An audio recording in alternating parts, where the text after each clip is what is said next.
विवेकपूर्ण नाशिककरांना सांगता यावं आणि त्या हत्येचा जाब विचारण्याची प्रक्रिया एक विवेकाधारित व्याख्यानमालेच्या रूपाने आपण करत राहावं असं आमच्या सगळ्या संघटनांनी आम्ही ठरवलं. आणि एक साधारणतः 25, 30, 40 संघटना ज्या परिवर्तनवादी पुरोगामी संघटना आहे या शहरातल्या, त्या एकत्र येऊन दर महिन्याला एका व्याख्यानाची जबाबदारी घेत हे व्याख्यान आपण घेत असतो, ज्याच्यामध्ये समाजाच्या अनेक समस्या, मग त्या अंधश्रद्धांपासून तर आपल्या राजकीय सामाजिक सर्व समस्यांवर एक अभ्यासपूर्ण मांडणी आपण करत व्यवस्थेचं जे काही आपल्यावरचं एक दमन आणि सातत्याने दहशत एक सुरू असते, तर सामान्य नागरिकाला एक व्यासपीठ उपलब्ध व्हावं जे दाभोलकरांच्या शैलीमध्ये असावं असं आम्हाला नेहमी वाटत आलं. आणि म्हणून त्या लढवय्या प्रबोधकाचा जो काही एक दारुण अंत ह्या प्रतिगामी शक्तींनी केला त्याचा जाब विचारण्याचा हा एक प्रयत्न आहे. गेली अनेक वर्ष आपण साधारणतः 11 वर्ष आपण हे करतो आहोत. अनेक वक्ते इथे येऊन विविध विषयांवर मांडणी करून गेलेले आहेत. तर आम्हाला नेहमी वाटत आलेलं आहे की विचारांची हत्या करण्याचा प्रयत्न केला, पण विचारांची हत्या करता येत नाही. तुम्ही माणसांना संपवू शकता, पण माणसांचे विचार संपवू शकत नाही, हा संदेश देण्यासाठी आपण ही व्याख्यानमाला सुरू ठेवली आहे. आणि दाभोलकरांचं व्यक्तिमत्व हे महाराष्ट्राला प्रबोधनाच्या चळवळीमध्ये अग्रेसर करणारं व्यक्तिमत्व होतं. गेल्या 40-50 वर्षामध्ये चळवळीची जी ताकद आहे ती निर्माण करण्यामध्ये दाभोलकरांच्या अन्नीसने खूप मोठा भाग व्यापलेला आहे. म्हणजे सामाजिक चळवळींमधला प्रबोधनाचा जो भाग आहे तो दाभोलकरांच्या शैलीने संपूर्ण महाराष्ट्राला कवेत घेणारा होता. दाभोलकरांच्या सुरुवातीच्या समाजवादी युवक दल साताऱ्याला जे त्यांनी सुरू केलं आणि तो प्रवास त्यांनी समता आंदोलनापर्यंत आणला आणि नंतर महाराष्ट्र अन्नीसची स्थापना करून आजपर्यंत अन्नीसच्या सहित अनेक पुरोगामी संघटना त्या हत्येनंतर एकत्र येऊन त्यांनी दाभोलकरांचं काम हे महाराष्ट्राला परिचित करून देण्याचं काम केलेलं आहे. या सगळ्या प्रवासामध्ये विद्यार्थी, तरुण तरुणी, शिक्षक, प्राध्यापक, डॉक्टर, समाजातले सर्व घटक सहभागी झाले आणि प्रचंड उपक्रमशीलता, प्रचंड नाविन्यता आणि संघटन कौशल्य या जोरावर जे काही दाभोलकरांचं काम सुरू होतं तेच सगळे कौशल्य एक हत्यार म्हणून वापरत आपण विवेकाचं एक व्यासपीठ सुरू ठेवलेलं आहे.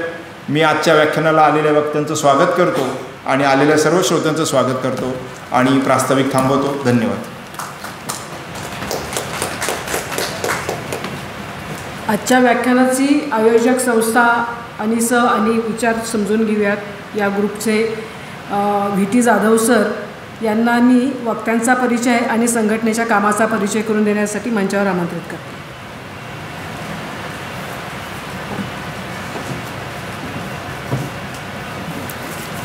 आजच्या कार्यक्रमाचे प्रमुख वक्ते पुण्याहून मुद्दाम आलेले मिलिंद देशमुख, त्याचप्रमाणे व्यासपीठावर उपस्थित असलेले मान्यवर आणि माझे सर्व साथी मित्रांनो, सर्वांना नमस्कार. 2 भागात मला परिचय करून द्यायचा आहे. प्रत्येक महिन्याचा व्याख्यान ही कुठली तरी आयोजक संस्था करत असते आणि म्हणून आजच्या या व्याख्यानाचे आयोजन हे विचार तर कराल नावाची जी संस्था आहे, महाराष्ट्र अंधश्रद्धा निर्मूलन समितीची जोडलेली, जसे नरेंद्र दाभोलकर व्याख्यानमाला अनेक संघटना मिळून झालेली एक संस्था, तिचाच एक भाग म्हणजे दाभोलकरांचा विवेकाचा विचार पुढे नेण्यासाठी विचार तर कराल नावाची संस्था ही कोरोनाच्या काळात तिचा जन्म झाला. म्हणजे 2021 5 जून 2021 वृक्षारोपण दिन होता, पर्यावरण दिन, जागतिक पर्यावरण दिन. त्या दिवशी आम्ही व्हॉट्सअप ग्रुप तयार केला. पहिली मीटिंग ही होली क्रॉस चर्च इथं झाली. त्या मीटिंगला अवघे 8 लोक उपस्थित होते. अर्थात करोनाचा काळ, पण ती ही संख्या वाढत गेली आणि आज मितीला ही संख्या तब्बल 80वर पोचलेली आहे. कदाचित आज मिलिंद देशमुखांच्या व्याख्यानाचा परिणाम म्हणून त्यातून प्रेरणा घेऊन अजून आपल्यापैकी काही सदस्य सहभागी होतील त्यांचं मी ग्रुपच्या वतीने नक्कीच स्वागत करेन. ग्रुपचे सदस्य जेव्हा गरज पडेल तेव्हा एकत्र येतात. फारशा आमच्या बैठका होत नाहीत. अनेक सदस्य समक्ष 3D 4Dमध्ये पाहिलेले नाही आहेत, अजून समक्ष भेटी झालेल्या नाही, पण ऑनलाईन आम्ही संपर्कात असतो. त्यातल्या तरीसुद्धा काही ठळक कार्यक्रम मी सांगितलं. होली क्रॉस चर्च इथं आम्ही वृक्षारोपणाचा कार्यक्रम केला होता 1 वर्षानंतर 5 जून जागतिक पर्यावरण दिनाच्या निमित्ताने. गेल्या वर्षी हुतात्मा स्मारकात मीटिंग झाली. हुतात्मा स्मारकाच्या आवारातही आम्ही 5 जून रोजी तशाच प्रकारचा वृक्षारोपणाचा कार्यक्रम केला होता. फेब्रुवारी 23 नाशिकमध्ये कुसुमाग्रज स्मारकात दाभोलकर विवेक मालाच्या सहकार्याने आणि कुसुमाग्रज प्रतिष्ठानच्या सहकार्याने नरेंद्र दाभोलकर जीवन चित्रशिल्प प्रदर्शन असं 3 दिवसाचं प्रदर्शन भरवण्यात आलं होतं. याला उत्तम प्रतिसाद नाशिककरांनी दिला. त्याचप्रमाणे लगेच नोव्हेंबर महिन्यात 2023मध्ये जादूटोणा विरोधी कायद्याची जनसंवाद यात्रा महाराष्ट्रभर फिरली आणि नाशिकमध्ये ती यात्रा आली. त्यावेळेस नाशिकमध्ये ओझरला असलेलं पुस्तकांचं हॉटेल, आजीबाईंचं पुस्तकांचं हॉटेल, त्याच्यानंतर नाशिक रोडला ज्येष्ठ नागरिक संघासाठी एक कार्यक्रम, सामनगाव येथे गावासाठी जाहीर कार्यक्रम आणि नाशिक शहर आयुक्त कार्यालयातील सर्व पोलीस कर्मचारी आणि अधिकाऱ्यांसाठी जादूटोणा विरोधी कायदा तो काय आहे, त्याची कलमं आणि त्याची प्रभावी अंमलबजावणी कशी करता येईल यासाठी त्या कार्यक्रमाला मिलिंद देशमुख, नंदिनी जाधव आणि त्यांचे सहकारी येऊन गेले होते. अशा प्रकारचे काही प्रासंगिक कार्यक्रमांना आमचे सदस्य उपस्थित असतात. हा झाला आमच्या विचार तर कराल या व्हॉट्सअप ग्रुप समूहाचा परिचय. आता आजचे व्याख्याते मिलिंद देशमुख यांचा परिचय करून देत आहे. आजचं हे 125वं व्याख्यान आहे, म्हणजेच शतकोत्तर रौप्य महोत्सवी व्याख्यान म्हणता येईल. आणि यासाठी आलेले आहेत पुण्याहून तरुण, तडफदार, धडाडीचे, निष्ठावंत अंधश्रद्धा निर्मूलन समितीचे, महाराष्ट्र अंधश्रद्धा निर्मूलन समितीचे कार्यकर्ते मिलिंद देशमुख. ते तरुण तडफदार म्हटल्यानंतर त्यांना हसायला आलं, पण त्यांचं वय आहे विचारून घेतलं मी गुपचूप 60+, निदान नोंदीनुसार 60+ आहे. आणि माझं वय आता 11 दिवसांनी 75 पूर्ण होणार आहे. 76व्या वर्षात मी आपोआप जाणार आहे. याच्यात माझं काही कर्तृत्व नाही, पण तरी मला म्हातारा म्हटलेलं मी स्वतःला मानत नाही. मी म्हातारा झालो तसं म्हणून मी त्यांचं तरुण तडफदार असं म्हटलेलं आहे. नाशिकचे त्यांचे संबंध असा आहे की त्यांचं जन्मगाव, मामाचं गाव आजोळ हे नाशिक आहे. नाशिकमध्ये त्यांचं शिक्षण जरी झालं नसलं तरी KTHM कॉलेजला 1 वर्ष त्यांनी शिक्षण केलेलं आहे. ITI केलेलं आहे मेकॅनिक जनरल इलेक्ट्रॉनिक्समध्ये. 2008मध्ये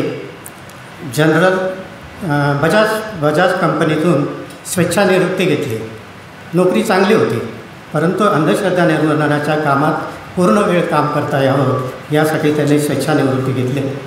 डॉक्टर दाभोलकरांबरोबर अंधश्रद्धा निर्मूलनाच्या कार्यक्रमात ते 1988पासून होते. 1989 साली ज्यावेळेस महाराष्ट्र अंधश्रद्धा निर्मूलन समितीची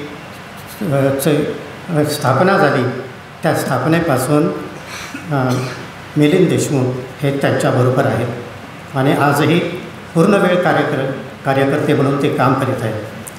अनिसच्या विचारांचा प्रचार प्रसार करण्यासाठी मिलिंदने 1990 साली लोणावळा ते पुणे असा 65 किलोमीटरचा प्रवास डोक्यावर दुधाची बाटली घेऊन हात न लावता केला होता.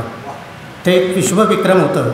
पण त्याही पुढे जाऊन 1993 साली त्यांनी त्यांचाच विक्रम मोडला आणि 104.2 किलोमीटर अंतर चालून गिनेस बुकमध्ये त्याचा रेकॉर्ड नोंद झालेली आहे. म्हणजेच 2 विश्वविक्रमाची नोंद असणारा हा आपला कार्यकर्ता. त्यांचे पुस्तिका प्रकाशित झालेली आहे. पाऊले चालती परिवर्तनाची वाट वाचनीय पुस्तिका आहे. नक्कीच ती पुस्तिका जर तुम्हाला मिळाली तर विशेषतः तरुणांना प्रेरणा देणाऱ्याची ती पुस्तिका आहे.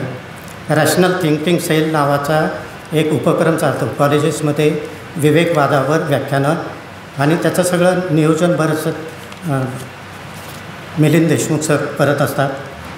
ते स्वतः सर्पमित्र आहे. सापाविषयी असणारी चांगली जाण आहे. सापांच्या माहिती देताना त्यांच्याबद्दलच्या अंधश्रद्धांविषयी प्रबोधन आणि मार्गदर्शन करतात. शेकडो व्याख्यानं जसे वैज्ञानिक दृष्टिकोन, चमत्काराचे सादरीकरण, याचबरोबर सर्पांबद्दलच्या अंधश्रद्धा आणि त्याबद्दलचं प्रबोधन हेही काम ते करत असतात. करोना काळात आपण दारं खिडक्या करून बंद घरामध्ये होतो. त्यावेळेस नंदिनी जाधव नाव ऐकलं असेल तुम्ही. जटा निर्मूलनाचं काम करणाऱ्या जटा निर्मूलन फेम आत्तापर्यंत त्यांनी या 4-5 वर्षात 300 किंबहुना त्याहीपेक्षा जास्त असेल संख्या. किती नक्की आजचा आकडा? 298 म्हणजे 300च्या जवळपास एवढं काम केलं. आणि कोरोना काळातही नंदिनी जाधवबरोबर गावोगाव फिरून जटा निर्मूलनाच्या कामाबरोबरच अंधश्रद्धा निर्मूलनाचं काम करण्यासाठी मिलिंद देशमुख त्यांच्याबरोबर असायचे. आणि मग त्याचा परिणाम काय झाला? करोनाची लागण झाली आणि हॉस्पिटलमध्ये दोघांनाही ॲडमिट व्हावं लागलं, क्वारंटाईन व्हावं लागलं 8-10 दिवस. म्हणजे ते करोना योद्धेसुद्धा आहेत. अशा प्रकारे काम करणारे बोलके सुधारक आणि कर्ते सुधारक आपण ऐकलेले. बोलते सुधारक पुष्कळ असतात, परंतु कर्ते सुधारक म्हणता येतील असे हे मिलिंद देशमुख पुण्याहून आपल्या विनंतीला मान देऊन या ठिकाणी आले. त्यांचं मी स्वागत करतो. आणि त्यांचा परिचय खूप मोठा होता, तो अतिशय संक्षिप्त असा मी सांगितला. एवढा परिचय करून थांबतो. धन्यवाद.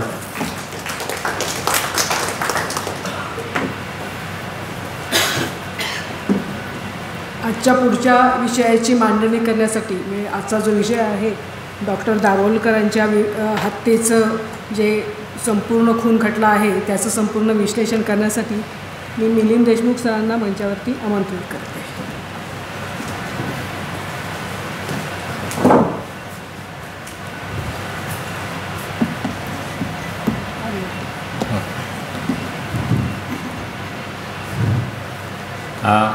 नमस्कार. सर्वप्रथम मी डॉक्टर दाभोलकर विवेक व्याख्यानमाला जी चालवली जाते आणि सातत्य 125 व्याख्यानं म्हणजे आहे माझं जे व्याख्यान आहे ते 125वे आहे. तर इतक्या मोठ्या प्रमाणात हे सातत्य ठेवणं ही खूप मोठी गोष्ट आहे. आणि सर्व संघटना म्हणजे नाशिकमध्ये वेगवेगळ्या विचाराच्या संघटनांनी एकत्र येऊन एक उपक्रम केला आणि त्या उपक्रमाला इतक्या चांगल्या पद्धतीने म्हणजे खरं तर डॉक्टर दाभोलकरांचा खून झाल्यानंतर वेगवेगळ्या ठिकाणी बऱ्याच गोष्टी घडल्या.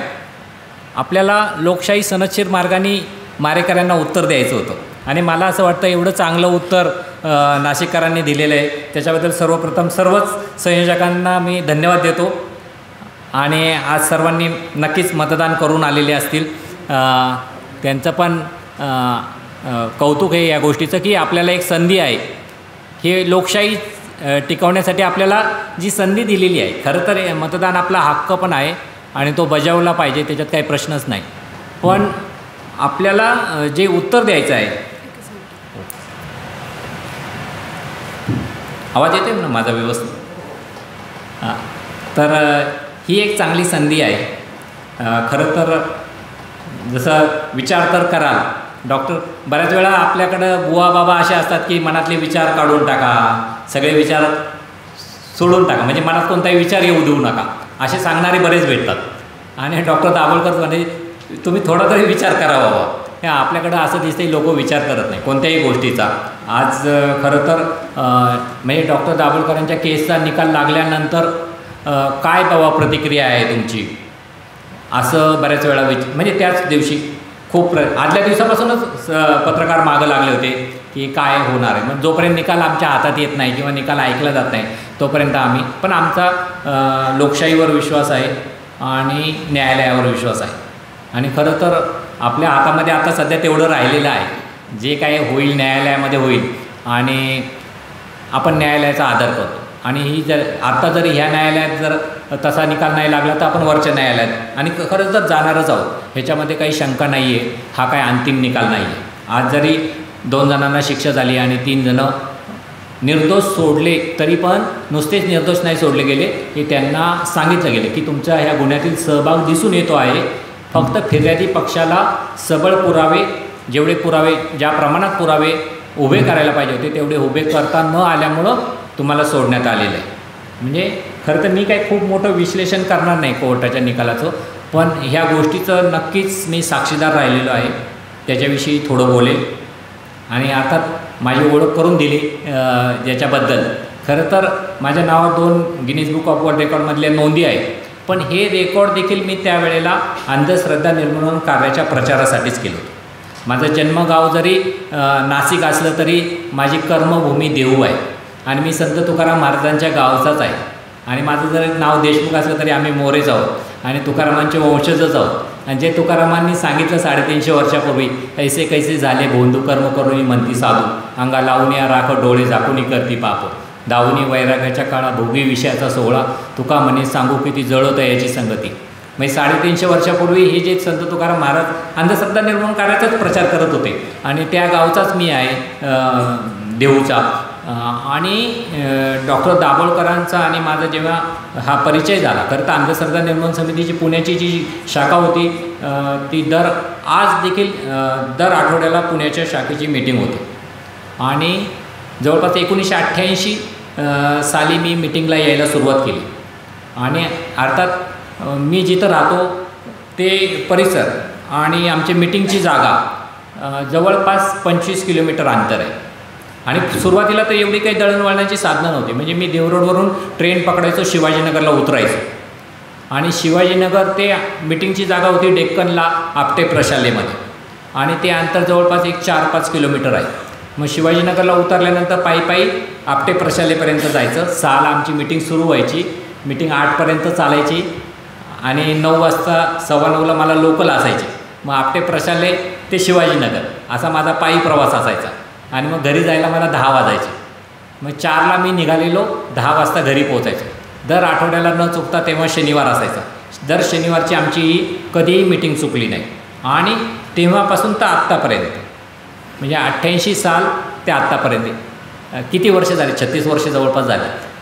हे सातत्य ठेवणारा पुण्यातील एकमेव मी माणूस आहे. खरं तर त्यावेळेला श्याम मानव आणि दाभोळकर एकत्र असताना ह्या मिटिंगा होत्या आणि नंतर जसं यांनी सांगितलं 89ला आपण वेगळे झालो आणि त्याचा साक्षीदार मी आहे. आणि खरं तर तेव्हा पुण्यातले बरेच लोक होते ज्यांनी डॉक्टरांना एक प्रकारे घोड्यावर बसवलं. डॉक्टरांनी एकदा उल्लेख पण केला होता त्या गोष्टीचा की डॉक्टर म्हटले की ज्यांनी मला सांगितलं डॉक्टर तुम्ही हे काम करा, आम्ही तुमच्या नेतृत्वाखाली काम करू. आणि डॉक्टर म्हटले की एकदा मी मागं वळून पाहिलं तर मला जे म्हणणारे होते ते सगळे मागं कोणीच दिसत नाही. तर मी डॉक्टरांना म्हटलं नाही मी आहे, म्हटलं मी त्या मिटिंगला होतो उपस्थित आणि त्या वेळेपासून मी साक्षीदार राहिलेलो या गोष्टीचा. आणि 89चा काळ होता तेव्हा. आणि मी जे रेकॉर्ड केलं डोक्यावर दुधाची बाटली ठेवून चालण्याचं, खरं तर त्यावेळेला मी खूप नवीन कार्यकर्ता होतो आणि मला जास्त काही बोलता पण यायचं नाही. तशा पद्धतीचं वाचन मी करत होतो, पण अनिससाठी काहीतरी करावं ही मनामध्ये इच्छा होती. आणि त्यावेळेला बऱ्याच वेळा लोक वादावादी करायचे. आमच्या कंपनीमध्ये मी तेव्हा बजाज ऑटोमध्ये एक टेम्पररी कामगार होतो. मग त्यावेळेला लोक असे म्हणायचे की तू म्हणतो चमत्कार नाही आहे. मग त्याच्यावर एक आमच्या इथला एक कामगार होता आणि त्यांनी मला चॅलेंज केलं की मी असं इकडून एक दाबण घालतो गालात आणि तिकडून काढतो, तू करून दाखव मला. आणि जर तू नाही तर मान्य कर चमत्कार असतो म्हणून. मी म्हटलं बाबा दाबण ह्याच्यातून इकडं घालणं आरपार करणं हा काही चमत्कार असू शकत नाही. ही तुझी प्रॅक्टिस असू शकते किंवा तू ते सहन करू शकतो. एखादी गोष्ट तुला जमल ती मला जमणार नाही, मला जमल ती तुला जमणार नाही. असं बोलताना मी बोललो. मग तो म्हटला की तू कोणती पण गोष्ट करून दाखव, मी करून दाखवेल. आणि नाहीतर मग एक पैंच लागली आमची, सगळ्या डिपार्टमेंटला बटाटे वडे खाऊ घालायचे. आणि त्यावेळेला मात्र मला एक आठवलं की लहानपणापासून मला बॅलेन्सिंग करता यायचं. म्हणजे डोक्यावर, खरं तर मी ज्या भागात राहतो देहू रोड परिसरामध्ये, आम्हाला खूप लांबून पाणी आणावं लागायचं. आणि त्यावेळेला आम्ही गमतीने डोक्यावर हांडा कळशी बॅलेन्स करायचो. आणि त्यावेळेला मला एक माझ्या त्या स्किलची आठवण आली. मी म्हटलं माझ्या डोक्यावर एक हांडा द्या, मी एवढं अंतर चालून दाखवतो, हात न लावता, आणि हांडा पडणार नाही, ते तुला जमणार नाही. मग त्याला असं वाटलं हा काय करेल. आणि मग लगेच आमच्या इथं जवळ कॅन्टीन होतं, त्या कॅन्टीनमधून त्याने आणला हांडा ठेवला. आणि खरं तर टेम्पररी काम करत होतो, तो परमनंट माणूस होता. आणि बाकीचे जे डिपार्टमेंटचे लोक होते, एक 50-1 लोक होते, सगळ्यांना काय गंमतच बघायची होती. कोणी हारो कोणी जिंको, बटाटे वडे तर खायला मिळणार आहे. त्याच्यामुळं सगळ्यांनी एकदम एक प्रकारे पेटवल्यासारखं केलं आम्हाला. पण मी मात्र तो डोक्यावर हांडा घेतला, एवढं चाललो हात न लावता. आणि नंतर त्याच्या डोक्यावर हांडा दिलं तर त्याला काय बॅलेन्स करता येईना, तो पैंच हारला वगैरे.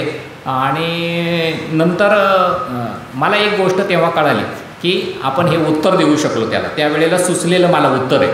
आणि नंतर मी जेव्हा गिनीज बुक वाचलं, खरं तर मला लहानपणापासून वाचनाची जी सवय लागली ते ह्या नाशिकच्या भूमीमध्येच लागली. शेजारचं जे आहे, आता मी येतानाच ते पाहिलं आणि जाधव सरांना मी आवर्जून उल्लेख केला की माझं लहानपण इथंच गेलं म्हटलं. नाशिकमध्ये माझ्या आजोळी मी मे महिन्यात यायचो, दिवाळीच्या सुट्टीत यायचो. आणि त्यावेळेला सर्वात महत्त्वाची, आमच्या देवरोडमध्ये असं काही वाचनालय वगैरे काही नव्हतं, पुस्तकं वाचायला वगैरे काही मिळायचे नाही. मी वाचायचो म्हणजे देवरोडला देखील मी माझं शालेय शिक्षण मी पेपर विकता केलं. त्यामुळं पेपर विकायचे आणि पेपर वाचायचे, किंवा पेपरमध्ये काही गोष्टी यायच्या, चांदोबा वगैरे असला तर तो वाचायचो. पण एवढ्या मोठ्या प्रमाणात पुस्तकं नाही मिळायची. पण इकडं जेव्हा मी यायचो त्यावेळेला मला खूप मोठं अट्रॅक्शन हे असायचं की इथं एक वाचनालय आहे आणि तिथं मोफत वाचू देतात, लोकांना बसू देतात. आणि तो दरवाजा उघडला की लगेच उजव्या बाजूला पहिला जो हॉल होता तो बालविभाग असायचा. आणि मी तेव्हा लहान असल्यामुळं त्या विभागातली पुस्तकं वाचायचो. आणि मला आठवतं आहे, कुलूप उघडण्याच्या आधी मी तिथं उभा राहिलेलो असायचो.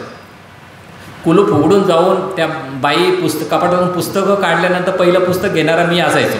आणि मला हाताला बाहेर करूनच ते लावलं जायचं. तर इतकी मला तेव्हापासून ती वाचनाची आवड होती.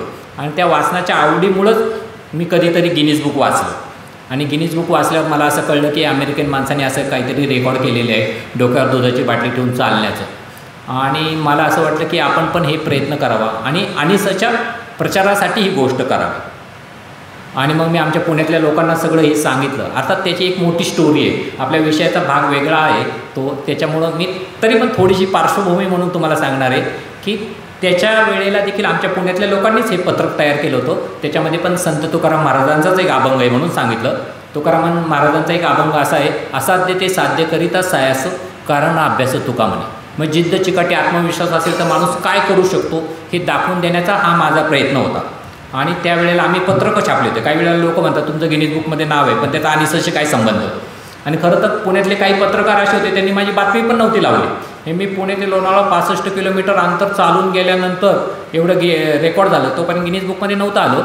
पण त्याचा अनिसशी काय संबंध असे काही पत्रकार म्हटले, त्यांनी ती बातमी नाही लावली. काही पेपरला लागली बातमी, पण जेव्हा माझं गिनीज बुकमध्ये नाव नोंदवलं, त्यांच्याकडून प्रमाणपत्र आलं लंडनवरून, मग मात्र सर्टिफिकेटसहित माझा सर्व पेपरला फोटो लागला की हे करत. आणि त्यावेळेला मी बजाज ऑटोमध्ये टेम्पररी कामगार होतो. पण बजाज ऑटोचं पण नाव झाल्यामुळं स्वतः राहुल कुमार बजाज यांनी माझा सत्कार केला. आणि त्यांना मी असं म्हटलं होतं, तुम्ही मला जर इथं परमनंट नोकरी दिली तर मी दुसऱ्यांदा पण रेकॉर्ड करून दाखवेल. आणि त्यांनी खरोखर मला परमनंट केलं. आणि परमनंट केल्यावर मी दुसऱ्यांदा खरोखर रेकॉर्ड केलं. आत्ताच ह्या मे महिन्यातच माझं दुसरं रेकॉर्ड त्यावेळेला केलं होतं. खरं तर त्यावेळेला पण लोकांनी मला वेड्यातच काढलं होतं. म्हणजे लोक वेळेच म्हणायचे, अर्थात डॉक्टरांना पण त्या काळात असं म्हटलं जायचं. पण मी मे महिन्यात रेकॉर्ड करणार, त्यामुळे म्हणजे हा वेळा आहे, पण एवढा वेळा असेल हे आम्हाला नव्हतं माहिती, असं म्हणायचं. मे महिन्यात कोणी रेकॉर्ड करणार आहे का. आणि किती तास चालायचं होतं, 21 तास नॉनस्टॉप विदाऊट रेस्ट ब्रेकनी चालू, 104 किलोमीटर. आणि डोक्यावरची बाटली पडू द्यायची नाही. आणि खरोखर ते रेकॉर्ड जेव्हा केलं ना, तर म्हणजे माझ्या रेकॉर्डचं चालण्याचं रेकॉर्ड नाही आहे. लोकांना कौतुक वाटतं, 104 किलोमीटर चालला. चालण्याचं रेकॉर्ड नाही आहे, बॅलेन्सिंगचं रेकॉर्ड. शिंक आली नाही पाहिजे, खोकला नाही आला पाहिजे, ठेच नाही लागली पाहिजे, कोणाचा धक्का लागला नाही पाहिजे. एवढ्या सगळ्या गोष्टी जरी बाजूला ठेवल्या तरी 7 ते 8 महिने आधी तारीख ठरवावी लागते. म्हणजे आजच्या 20 तारखेला मला नाशिकमध्ये येऊन हे व्याख्यान द्यायचं आहे, समजा एक 10-15 दिवस आधी ठरलं. पण अचानक मला काहीतरी काम निघालं, अचानक मला ताप आला, माझा घसा बसला, अजून काहीतरी गोष्ट घडली. तर मग ही व्याख्यानाला मी येऊ शकेल का? नाही येऊ शकणार, किंवा अजून काही गोष्टी. तर माझं फिजिकल फिटनेस 7-8 महिन्यानंतर ह्या तारखेला मी फिट असेल हे आधी मला माहिती पाहिजे. मग हे आधी माहिती कसं असेल, तर ह्याच्यासाठी सातत्य पाहिजे. आणि जे डॉक्टर दाभोळकरांकडून मी शिकलो, म्हणजे डॉक्टर दाभोळकरांबरोबर मी इतके वर्ष होतो, पण कधीही डॉक्टर दाभोळकर आजारी पडल्यामुळे एखादा कार्यक्रम रद्द झालेला मी ऐकला नाही. डॉक्टर दाभोळकरांचा घसा बसला म्हणून एखादं भाषण दिलं नाही मी काही पाहिलं नाही. तर असं कधीच झालं नाही. आणि डॉक्टर दाभोळकरांना मी गमतीने असं पण म्हणायचो, तो म्हणजे डॉक्टर दाभोळकर नियमित व्यायाम करायचे. अक्षरशः कधी कधी ट्रॅव्हलच्या गाडीमध्ये आम्ही पुण्यावरून वर्ध्याला गेलो, नागपूरला गेलो, तर ट्रॅव्हलची गाडी इतके हादरे बसायचे, त्या गाडीमध्ये झोपणं देखील काही वेळेला ती झोप आपली नीट व्हायची नाही, इतके खड्डे असायचे रस्त्यामध्ये. पण डॉक्टर दाभोळकर त्या गाडीमध्ये देखील सकाळ झालेली असायची, आम्हाला पोहोचायला 10 वाजलेला रस्तात आणि 11 वाजता काहीतरी कार्यक्रम ठरलेला असायचा. पण त्या वेळेत देखील डॉक्टर त्या गाडीमध्ये झोपताना तिथं काही योगासनं करून घ्यायचे, कारण की गेल्या गेल्या लगेच आवरायचं आणि लगेच कार्यक्रमाला मग वेळ नाही मिळणार. तर जो काही अर्धा 1 तास पाऊण तास त्याच्यामध्ये मिळायचा, त्यांची आसनं योगासनं झालेले असायचे. तर हे सातत्य. आणि मी तेव्हा गमतीने असं म्हटलं की तुम्ही कोणाच्या पण गाडीवर बसता, मग त्याला 2 व्हीलर नीट चालवता येते का नाही बघत. तर असं म्हणजे डॉक्टर दाभोळकरांना कधी आजारी पडले नाही ही गोष्ट, पण चुकून छोटा पण ॲक्सिडेंट तुमचा झाला नाही. आणि खरंच असं मी आमचं बोलणं जेव्हा झालं होतं आणि नंतर ही जी घटना घडली, खरं तर त्या गोष्टीचा मी साक्षीदार आहे. म्हणजे डॉक्टर दाभोळकरांचा ज्या दिवशी खून झाला, तर डॉक्टर दाभोळकर आणि माझी आमच्या दोघांचीच प्रेस कॉन्फरन्स पुण्यामध्ये ठरलेली होती. आणि ती देखील पर्यावरणपूरक गणपतीबद्दलची प्रेस कॉन्फरन्स होणार होती. आणि त्या प्रेस कॉन्फरन्ससाठीच डॉक्टर दाभोळकर मुंबईत होते आणि त्याच्यासाठी ते पुण्यात आले होते. आणि सनातनवाले इतके हुशार होते त्या अर्थाने, म्हणजे ज्यांनी रेकी केली त्यांना हे माहिती होतं की प्रेस कॉन्फरन्स ज्या अर्थी होणार आहे ह्या तारखेला, त्या अर्थी सकाळी डॉक्टर दाभोळकर पुण्यात असणार आहे. आणि डॉक्टर दाभोळकर पुण्यात असले की त्यावेळेला ते मॉर्निंग वॉकला ह्या रस्त्याने जातात आणि त्यावेळेला त्यांच्याबरोबर कोणीच नसतं. म्हणजे डॉक्टर दाभोळकर पुण्यात आणि साताऱ्यात असे 2च ठिकाणं असे होते की त्यांच्याबरोबर सकाळी कोणी नसायचं. नाहीतर इतर कोणत्याही गावात जरी गेले ते ज्यांच्याकडे जायचे त्यांच्यातलं कोणतरी बरोबर असायचं. मग पुण्यामध्ये आम्हाला कधी अशी शंका पण नाही आली की असं कधी काही घडू शकेल. खरं डॉक्टर दाभोळकरांना पण नाही आलं, कारण असं कधीच म्हणजे डॉक्टर दाभोळकरांना त्यांच्या भाषणामध्ये पण डॉक्टर दाभोळकरांनी असं म्हटलेलं आहे. खरं तर आधीचा एक पिरियड घेतला तर जुलै महिन्यामध्ये आमचं साहित्य संमेलन झालं होतं आणि मी जे रेकॉर्ड केलं होतं ते 13 मेला केलं होतं. मला आठवतं 13 मे 13 ही तारीख अजून पण आठवती. ह्या तारखेला डॉक्टर दाभोळकरांच्या हस्ते माझा सत्कार झाला होता आमच्या पिंपरी चिंचवड शाखेने केलं होतं. माझं दुसरं रेकॉर्ड जे केलं होतं मी 13 मे आणि 14 मे ह्याला केलं होतं, म्हणजे 2013ला. आणि त्या गोष्टीला 20 वर्ष झाल्याबद्दल माझा पिंपरी चिंचवड शाखेने सत्कार केला दाभोळकरांच्या हस्ते. आणि दाभोळकर त्यावेळेला भाषणामध्ये असं बोललेले, तो व्हिडिओ माझ्याकडे आज देखील उपलब्ध आहे. डॉक्टर दाभोळकर म्हटले की आपण हे जे अंधश्रद्धा निर्मूलनाचं काम करतो, खरं तर डॉक्टर दाभोळकर असं म्हटले की याच्यामध्ये कवितेच्या ओळी वाचल्या त्यांनी. खरं त्यांनी असं पण म्हटले, ह्या सावरकरांच्या ओळी आहे, सावरकरांची भरपूर मतभेद आहेत आपले, ते मतभेद बाजूला राहू द्या, पण एक ह्याच्या दृष्टीने की घेतले न व्रत हे आम्ही अंधतेने लब्ध प्रकाश दिव्य दाहक जाणे परी घेतले हे व्रत नाही, घेते वाण सतीचे. आणि ते म्हणते हे सतीचं वाण आहे आणि ह्याची कधीतरी किंमत मोजावी लागली. तुलनेने आणि सला आत्तापर्यंत मोजावी लागली नाही, पण भविष्यात मोजावी लागेल, असं वाक्य 13 मे 13ला त्यांनी म्हटलेलं व्हिडिओ रेकॉर्ड माझ्याकडे आहे. आणि त्याच्यानंतर खरोखर ही किंमत ऑगस्टमध्ये ते भाषण आज ऐकलं की जाणवतं की डॉक्टर दाभोळकरांना एक शंका होती, पण डॉक्टर दाभोळकरांनी हे पण म्हटलं होतं की असं जर काही झालं तरी समिती म्हणजे कामच पुढं जाईल. म्हणजे डॉक्टर दाभोळकरांना पोलीस संरक्षण घ्या याच्याविषयी मागणी होती की म्हणजे पोलिसांकडूनच सांगितलं होतं की तुम्ही पोलीस संरक्षण घ्या, पण ते नाकारलं होतं डॉक्टरांनी. काही वेळा तर डॉक्टरांना रिव्हॉल्वरचं परवाना घ्या असं पण सांगितलं होतं. डॉक्टर दाभोळकर म्हणजे मी एक विवेकाची चळवळ चालवतो आणि मी जर रिव्हॉल्वर घेऊन असं विवेक सांगायला लागलं तर मग काय होणार. तर हसले होते डॉक्टर दाभोळकर ह्या गोष्टीला आणि हे सगळ्या गोष्टी नाकारल्या होत्या. पण ही जी गोष्ट घडली त्या दिवशी, खरं तर मला ते पण आठवतं आहे, ऑगस्ट महिन्यात 13 सालीच नाशिकमध्ये आपली जात पंचायतीची परिषद झाली आणि नागनाथ कोतापल्ले, मी आणि दाभोळकर आम्ही कारमध्ये पुण्यावरून एकत्र आलो होतो 3 जण ह्या परिषदेसाठी आणि जाताना देखील आम्ही बरोबरच गेलो होतो आणि मग त्यांनी मला तिथं सोडलं होतं त्या गोष्टी आणि त्याच्यानंतर मग दुसरी परिषद पुण्यामध्ये होणार होती आणि त्याची तारीख होती 19 ऑगस्ट 13 आणि 19 ऑगस्ट 13ला वार होता सोमवार आणि अचानक डॉक्टर दाभोळकरांना त्या दूरदर्शनच्या चॅनलचं जात पंचायतीबद्दल चर्चेचं बोलावणं आलं आणि मग डॉक्टर दाभोळकरांनी काय केलं, त्यांचं नाव जिथं होतं तिथं माझं नाव टाकलं, मिलिंद देशमुख. त्यावेळेला प्रमुख वक्ते होते आसिम सरोदे आणि मिलिंद देशमुख होते अध्यक्ष. मला आठवतं माझ्या आयुष्यात पहिल्यांदा एखाद्या कार्यक्रमात मला अध्यक्ष मला माहिती पण नाही, पण डॉक्टर दाभोळकरांनी पेपरला ती बातमी दिली होती आणि पेपरला ते छापून पण आलं होतं. एवढंच नाही तर मी काय बोलावं याचं एक टिप्पण पण त्यांनी मला पाठवून दिलं होतं की मी आता नाही आहे या कार्यक्रमाला, पण तू जात पंचायतीबद्दल हे तिथं बोल. आणि तो कार्यक्रम झाला आणि डॉक्टर दाभोळकरांचा त्या चर्चेमध्ये सपट चर्चा जी होती तिकडं तो कार्यक्रम झाला जात पंचायतीबद्दलचा आणि कार्यक्रम संपल्या डॉक्टर दाभोळकरांचा मला फोन आला. खरं तर त्यावेळेला मी सर्वच फोन रेकॉर्ड करायचो. मला आज देखील माझ्या मेमरीचा प्रॉब्लेम आहे, माझ्या लक्षात राहत नाही. आता देखील नाशिकमधले काही लोक भेटले मला, काहींचं नाव मी भेटलेलो आहे त्यांना, पण मला आता नाव विचारलं तर पटकन सांगता येत नाही कारण ते माझ्या लक्षात राहत नाही. तर तसं डॉक्टर दाभोळकर पण काही गोष्टी सांगायच्या आणि मग ते माझ्या लक्षात राहायचं नाही. मग मी तेव्हापासून मला सवय लागली की डॉक्टर 4-5 कामं सांगायचे की आज आपल्याला इकडं जायचं आहे, मग मी 13 तारखेला येणार आहे किंवा 19 तारखेला आपल्याला प्रताप पवारांना भेटायचं आहे, अजून काहीतरी असे 4-5 कामं एका वेळेला सांगितलं किंवा एक तुला मी फोन नंबर सांगतो किंवा पत्ता सांगतो तो लिहून घे. आणि मी सगळ्या गोष्टीला हो हो म्हणून ऐकून घ्यायचे आणि डॉक्टरांचा फोन संपल्यावर मग पुन्हा ते रेकॉर्डिंग ऐकायचो आणि मग फोन नंबर असेल पत्ता असेल त्यांनी काय सूचना दिल्या मग त्या सगळ्या कागदावर लिहून घ्यायचे. मग मला असं वाटतं डॉक्टर दाभोळकरांचा वेळ कशाला घ्यायचा, मी मी पेन शोधतो कागद शोधतो मग सांगा तुम्ही आणि मग हळूहळू लिहायचं, असं काही करायचं नाही. मग त्यावेळेला देखील डॉक्टर दाभोळकरांनी मला फोन करून विचारलं पुण्याचा कार्यक्रम कसा झाला. म्हटलं खूप चांगला झाला, असं झालं तसं झालं. मग आणि तुमचा पण म्हटलं थोडा पाहायला मिळाला आम्हाला कार्यक्रम. डॉक्टर म्हटले ते काय जाऊन दे. आणि मग डॉक्टर दाभोळकरांनी मी हे पण विचारलं की आपली प्रेस कॉन्फरन्स आहे, तुमच्याकडं गाडी आहे का मुंबईहून येताना. तर मी ज्या भागात राहतो खरं तर पुण्यापासून लांब म्हणजे मुंबईहून येताना ते लागतं लोणावळा साईड त्या बाजूला, तर त्यांच्याकडं गाडी असती तर मी त्यांना तिथंच मध्ये थांबून घेणार होतो.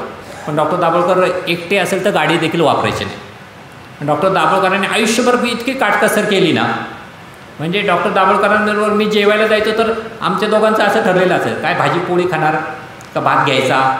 मग शक्यता मी म्हणत नाही भाजी पोळी बास होईल, तर पूर्ण राईस प्लेट घ्यायची नाही. राईस प्लेटला जरा जास्त पैसे लागायचे.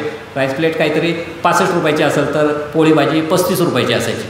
मग किती भूक आहे आपल्याला, एवढीच भूक आहे, मग तेवढ्याच गोष्टी घ्यायच्या. तर इतकं आणि ते देखील हॉटेल देखील असं ठरलेलं असं साधं जेवण असायचं आणि तिथं आम्ही जेवायचो. आणि सरबंद जेवणामध्ये 2 एकट्या माणसासाठी तर ते कार वापरायचे पण नाही, त्यांना कार मिळालेली होती पण त्यांचा असं दृष्टिकोन होता की जे बसनी काम होऊ शकतं त्याच्यासाठी कार का वापरा. आणि खरं तर त्या दिवशी डॉक्टर दाभोळकरांनी कार नेली नव्हती आणि कार जर नेली असती तर मी त्यांना तिथंच थांबून घेतलं असतं, नाही मग आम्ही डायरेक्ट प्रेस कॉन्फरन्सला आलो असतो. पण हे सगळ्यानंतरच्या गोष्टी, आज त्याला बोलायला काही अर्थ नाही. पण ही घटना हे देखील माझ्याकडं आहे, आज देखील माझ्याकडं तो ऑडिओ ऐकलं की मला ते आठवतं सगळं त्या गोष्टी. आणि त्या दिवशी जेव्हा सकाळी हे कळलं अशी घटना घडली तर तो देखील क्रम मी थोडा सांगणार आहे आणि नंतर मग ह्या सगळ्या गोष्टीचा मी साक्षीदार राहिलेलं त्याच्याविषयी बोलणार आहे. की ज्या दिवशी खून झाला त्या दिवसापासून तर निकाल लागेपर्यंत प्रत्येक गोष्टीसाठी आम्ही फॉलोअप केला. खरं तर त्यावेळेला खूप एक मोठा धक्का होता सगळ्यांना, म्हणजे अक्षरशः काय करावं काय करू नये असं कळत नव्हतं. पण तरी देखील मला आठवतं आहे जितक्या वेगवेगळ्या ठिकाणी चॅनलला चर्चेला असतील हे असतील प्रत्येक ठिकाणी मी सांगायचो की हे नक्की सनातनचं काम असणार. आणि खरं तर सनातननी बऱ्याच ठिकाणी डॉक्टर दाभोळकरांना नाही म्हणजे समजा असे प्रत्यक्ष नाव जरी घेतलेलं नसलं तरी त्यांच्या ते ह्याच्यावर डॉक्टर दाभोळकरांच्या फोटोवर फुली मारलेली होती. आणि हे जे लोक आहे हिंदू धर्माच्या विरोधात आहेत आणि या लोकांना आपल्याला संपवायचं आहे अशा पद्धतीचे एक प्रकारे त्यांच्या वेगवेगळ्या विखारी प्रचार त्यांच्या सनातन प्रभातमधून येत होता. आणि त्यांची ती वागणूक होती आपल्याला सातत्याने माहिती आहे. खरं तर एकदा मला आठवतं आहे त्या चर्चेमध्ये ते अभयवर्तक आणि मी शेजारीच होतो आणि चॅनल पण त्यांचाच होता, सुदर्शन नावाचा चॅनल. अँकर त्यांचा तो अभय वर्तक, त्याच्यानंतर त्याच्या शेजारी वीरेंद्र इचलकरंजीकर बसलेला आणि अजून एक त्यांचा माणूस होता. 4 माणसं त्यांची, चॅनल त्यांचा. आणि मला चर्चेला बोलवलं होतं आणि आधीच सांगितलं होतं की आपल्याला ह्याच्यावर कशावर बोलायचे, श्रद्धा अंधश्रद्धा या विषयावर बोलायचं आणि हिंदीमध्ये बोलायचं. खरं तर त्यांनी प्लॅनिंग असं केलं होतं की ह्यांच्यावर काहीतरी आपण आरोप करायचे आणि मग ह्याला उत्तरं देता येणार नाही आणि ते सगळं हिंदीमध्ये रेकॉर्ड करायचं आणि मग हे करायचं. पण त्यावेळेला ते बोलताना ते वर्तक म्हटले की ज्या दिवशी खून झाला त्या दिवशी लगेच दुसऱ्या दिवशी मिलिंद देशमुख असे म्हटले की ह्याच्यामध्ये सनातनचाच हात आहे. ते देखील माझ्याकडे रेकॉर्डिंग आहे, म्हणजे ते नाकारू शकत नाही. मी सर्वात पहिलं म्हटलं की अभय वर्तकचं मी आभार मानतो. ह्याच्यासाठी आभार मानतो की चॅनलवर आता व्हिडिओ रेकॉर्डिंग होतं आहे आणि अभय वर्तक म्हणतात की डॉक्टरांचा खून झाल्या मिलिंद देशमुख आणि अंधश्रद्धा निर्मूलन समिती म्हणत होती की ह्याच्यामध्ये सनातनचा हात आहे. म्हटलं ही गोष्ट आम्ही सांगत होती, पुणे पोलिसांना नाही कळाली ना. पुणे पोलिसांना जर तेव्हा कळालं असतं ह्याच्या मागं कोण आहे तर नक्कीच हे आता जे सगळे आरोपी किंवा डॉक्टर दाभोळकरांच्या खुनानंतर पानसरेंचा खून झाला, कलबुर्गींचा झाला, गौरी लंकेशचा झाला, हे खून तर टळले असते. पण आता हे रेकॉर्डिंग आहे त्याच्यामुळं ते वर्तक असं म्हटलं नव्हतं हे नाकारू शकणार नाही, कारण ते व्हिडिओ रेकॉर्डिंग ते फुटेज आहे. पण पुणे पोलिसांनी इतका घाळपणा केला, त्याला काहीही म्हणजे खरं तर आपल्याला पण जास्त कळत नव्हतं खरं म्हटलं तर तेव्हा की काय पद्धतीचा त्यांच्याकडे फॉलो करा. आणि इतके चुकीच्या गोष्टी कर, म्हणजे इतके फोन त्यांनी ट्रेस केले, इतक्या लोकांना त्यांचे फोन यायचे. डॉक्टर दाभोळकरांचा तुम्हाला फोन आला होता का? तुमच्यापैकी पण काही लोकांना तेव्हा फोन आले असतील की मग कशासाठी डॉक्टर दाभोळकरांनी फोन केला. मला देखील फोन लगेच विचारलं तर डॉक्टर दाभोळकरांनी तुम्हाला आदल्या दिवशी फोन केला होता. मी म्हटलं हां, मग काय बोलले ते? मग मी त्यांना ते रेकॉर्डिंगच दिलं. हे बघा डॉक्टर दाभोळकर काय बोलले ते तुम्ही ऐका म्हटलं, अशा पद्धतीने की माझ्याकडे सगळं आहे. ते मुद्दा हा नव्हता की तपास कुठं करायला पाहिजे त्या पद्धतीने गेलेच नाही. आणि त्यावेळेला गुलाबराव पोळ नावाचा एक माणूस होता, तुम्ही नाव ऐकलं असेल. खरं तर ते त्या नावाला पूर्ण सार्थ ठरलं एक प्रकारे, हे आपण काय काम करतो आहे हे अजिबात नाही. म्हणजे डॉक्टर दाभोळकरांसारख्या व्यक्तीसाठी त्यांनी प्लॅनचेटचा प्रकार केला.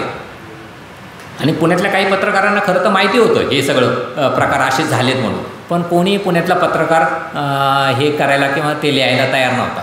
आणि दिल्लीचा जो आशिष खेतान आहे ते खास ह्या गोष्टीचा तपासासाठी आले.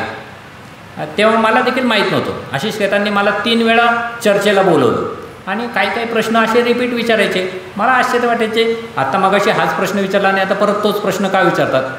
पण त्यांची एक वेगळी पद्धत होती.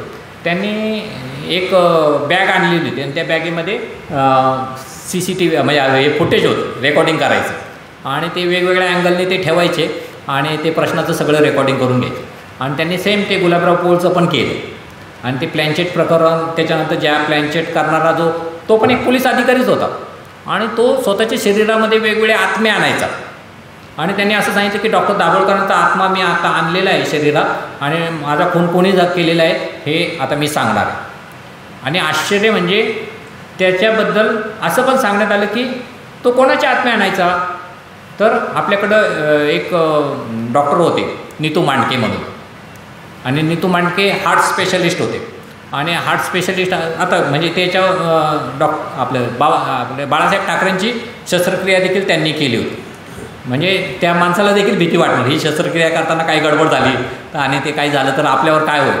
पण नीतू मांडके स्पेशलिस्ट होते. आणि शेवटी नीतू मांडकेंचा पण मृत्यू हार्ट अटॅकनीच झाला. आणि नीतू मांडकेंचा मृत्यू हार्ट अटॅकनी झाला ही गोष्ट वेगळी. त्याच्यानंतर एक दुसरा डॉक्टर होता आणि त्याला हार्टचं ऑपरेशन करताना अडचण आली आणि तेव्हा ह्या पोलिसाला बोलवलं आणि त्यांनी म्हटलं की मी नीतू मांडकेचा आत्मा माझ्या शरीरात आणतो आणि हार्ट ते सर्जरीमध्ये काय प्रॉब्लेम आहे ते सांगतो. आणि हे देखील त्याने त्या आशिष खेतानला तशा पद्धतीची काही माहिती दिली. आता हे सगळं रेकॉर्डिंग त्यांनी करून ठेवलं. आणि नंतर जेव्हा हे सांगितलं, खरं तर त्यावेळेला जेव्हा बातम्या आल्या त्यावेळेला गुलाबराव पोळ दुसऱ्या दिवशी म्हटले मी आशिष खेतानवर अब्रू नुकसानीचा दावा दाखल कर. आणि तेव्हा आशिष खेतानने सांगितलं ह्या सगळ्या गोष्टीचं माझ्याकडे फुटेज आहे. आणि ज्यावेळेला फुटेज आहे म्हटल्यानंतर ते कोणीही चर्चा केली नाही की आम्ही अब्रू नुकसानीचा दावा दाखल करतो की काय करतो. खरं तर ह्या सगळ्या गोष्टी वेदना देणाऱ्या होत्या.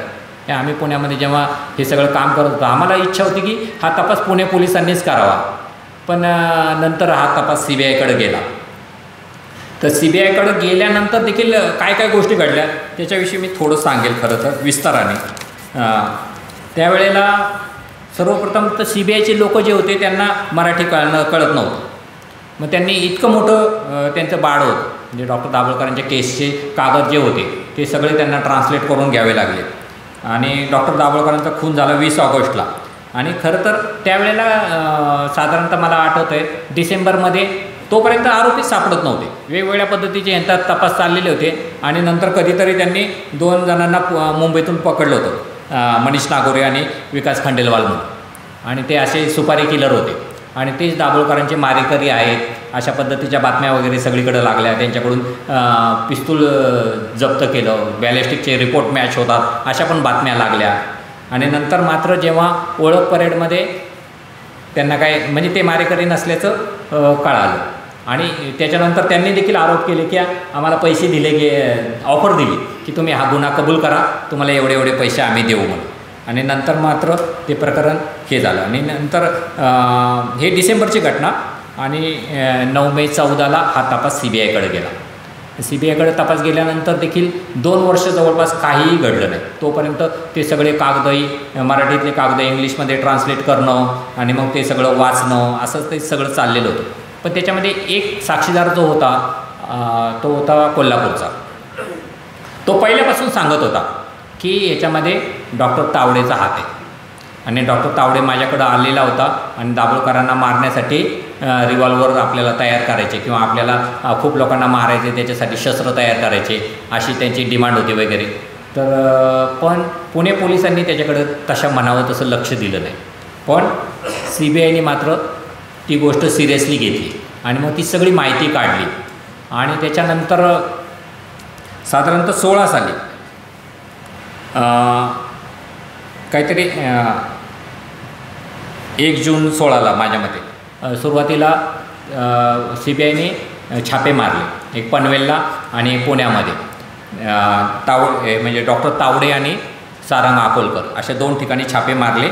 आणि नंतर 10 जून 16ला डॉक्टर तावडेला अटक झाली. म्हणजे पहिली अटक जी झाली ती 16 साली झाली. आणि 16 सालापासून तारखा पुण्याचे चालू झाल्या बरं का. मला आठवते त्या ज्या दिवशी अटक झाली त्यावेळेला तेव्हापासून मी पुण्याच्या कोर्टात जायला सुरुवात केली. आणि तोपर्यंत खरं तर आम्ही वेगवेगळ्या गोष्टी केल्या बरं का. तर जसं तुम्ही एक व्याख्यान मला चालवता दर 20 तारखेला एक व्याख्यान घेता, तसं आम्ही दर महिन्याच्या 20 तारखेला जिथं डॉक्टरांचा खून झाला तिथं उभं राहायचो आणि आंदोलन करायचं लोकशाही सनदशीर मार्गाने वेगवेगळ्या प्रकारचे. मग कधी तिथं आम्ही रक्तदान घेतलं, कधी स्वच्छता अभियान घेतलं, कधी अभिनव कॉलेजच्या मुलांनी चित्र काढले, कोणी अजून वेगवेगळ्या गोष्टी केल्या, कधी कीर्तन केलं, प्रवचन झालं, गाणे झाले, रिंगण नाटकं झाले. आणि दर 20 ऑगस्टला एक मोठा कार्यक्रम पुण्यामध्ये व्हायचा. तर हे देखील आम्ही निषेधाचे वेगवेगळे मार्ग जे होते ते केले. 60 महिने न चुकता आम्ही तिथं उभे राहिलो.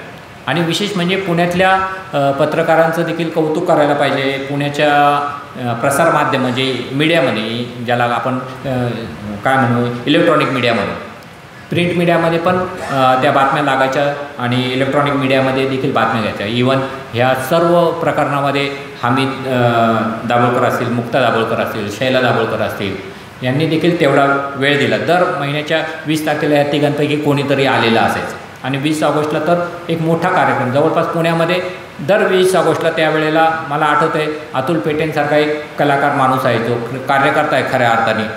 त्यांनी रिंगण नाटकाची एक कन्सेप्ट सांगितली की आपण एक उत्तर देऊया.